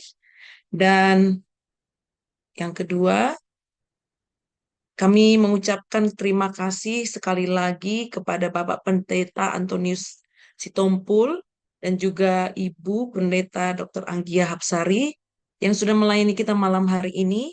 Dan kita percaya semua kita yang hadir diberkati, amin. Dan untuk selanjutnya kita akan foto bersama. Pak Markus yang akan ambil, mungkin Bapak Ibu yang belum buka videonya, silahkan dibuka. Masih banyak yang belum. Baik, ya muncul semua ya. Baik Pak Markus silakan. Ada beberapa slide, 3 slide. Ada 3 ya. Oke, 1 dulu ya. Semua boleh buka. Ada kamera. Yang pertama 1, 2, 3. Bentar ya. Oke, kedua. Bentar. Kedua. 1, 2, 3. Oke, 3. 1, 2, 3. Oke, terima kasih. Mungkin kita boleh mendengar closing statement dari Bapak Antonius atau Ibu Anggia, atau dua-dua juga bisa. Kemudian nanti akan dilanjut doa penutup.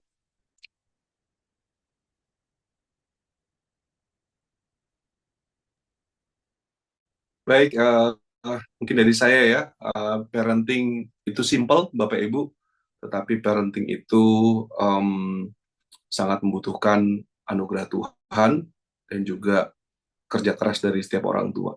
Ya, Tuhan Yesus memberkati. Ibu Anggia, apakah ada? Saya idem aja deh sama Pak Anton kan suaminya. Baik, Bu. Baik. Baik, kita akan tutup acara kita malam hari ini dengan doa doa penutup dari Pastor Winson dan sekalian doa berkat. Silakan, Pak. Ya, shalom semuanya. Terima kasih Pak Anton dan Ibu Anggia sudah memberkati kita keluarga BPLN Asia dan juga beberapa Bapak Ibu teman-teman dari kota yang lain. Luar biasa, saya percaya pembekalan hari ini menambahkan kekuatan buat kita sebagai orang tua atau calon orang tua untuk terus membimbing, mengawas, membesarkan, menuntun anak-anak kita menjadi seperti apa yang Tuhan mau. Tentu tidak mudah, tapi saya percaya pasti bisa. Karena Tuhan yang kasih anak-anak sama kita, sama si Tuhan kasih kekuatan. Dan kita harus terus belajar, karena setiap anak punya tantangannya sendiri, ya setiap level usia punya pendekatan, penanganan tersendiri. Saya percaya hikmat Roh Kudus akan menolong kita. Sekali lagi Pak Anton, terima kasih Ibu Anggia, Pak Markus juga bersama tim yang sudah menyiapkan acara ini dari 2-3 bulan sebelumnya. Tentu akan ada lagi yang seperti ini untuk ada extend pembelajaran melengkapi kita semuanya. Terima kasih. Mari kita akan tutup dengan doa bersama-sama. Bapak, kami mengucap syukur kami boleh dibekali lewat webinar parenting ini Tuhan, melalui materi untuk bagaimana menghandle, mengajar, melatih, membina anak-anak yang Tuhan titipkan dalam hidup kami, maupun anak-anak yang memang Kau izinkan ada dalam lingkaran hidup kami Tuhan.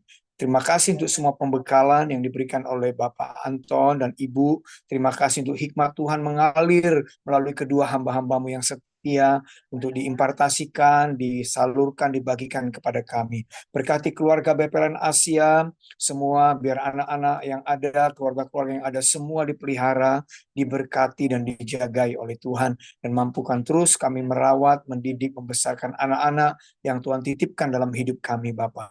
Terima kasih juga untuk Bapak Ibu yang dari kota-kota yang lain, yang boleh bergabung di luar BPLN, dimanapun berada, Tuhan berkati semua. Terima kasih untuk Pak Markus dan tim yang sudah mengaturkan acara ini, Tuhan berkati semua panitia. Terima kasih Bapak, kami akan mengakhiri webinar ini dan kami tutup dan kami membuka tangan kami untuk menyiapkan berkat. Bapak Ibu saudara kekasih dalam Tuhan, sambutlah dan terimalah berkat yang datangnya dari Bapa di surga melalui Tuhan Yesus Kristus, dan juga pertolongan penghiburan dari Allah Roh Kudus menguatkan, menolong, memimpin, memberkati saudara sekalian mulai hari ini, besok Maranatha Kristus datang kali kedua, bahkan sampai selama-lamanya. Semua ini berkati Tuhan, sama-sama katakan amin. Shalom semuanya. Terima kasih Bapak Ibu, teman-teman. Terima kasih Pak Anton. Ya, terima kasih Terima kasih Pak Anton, Ibu Ya, Anggi. Ya, Pak Wilson. Ya, Terima kasih Pak Anton, Ya, Bu Anggia. Terima kasih Pak Anton. Terima Amin. kasih. Salam. Pak Wilson. Berkati semuanya. Pak Anton Selamat Sinaga. malam. Saya izin live ya. Ya, Tuhan berkati. Berkati Pak Anton. Ya, terima kasih. Terus berkati. selamat Berkati malam. semuanya. Malam Selamat semua. malam. Saya izin ya, Tuhan berkati.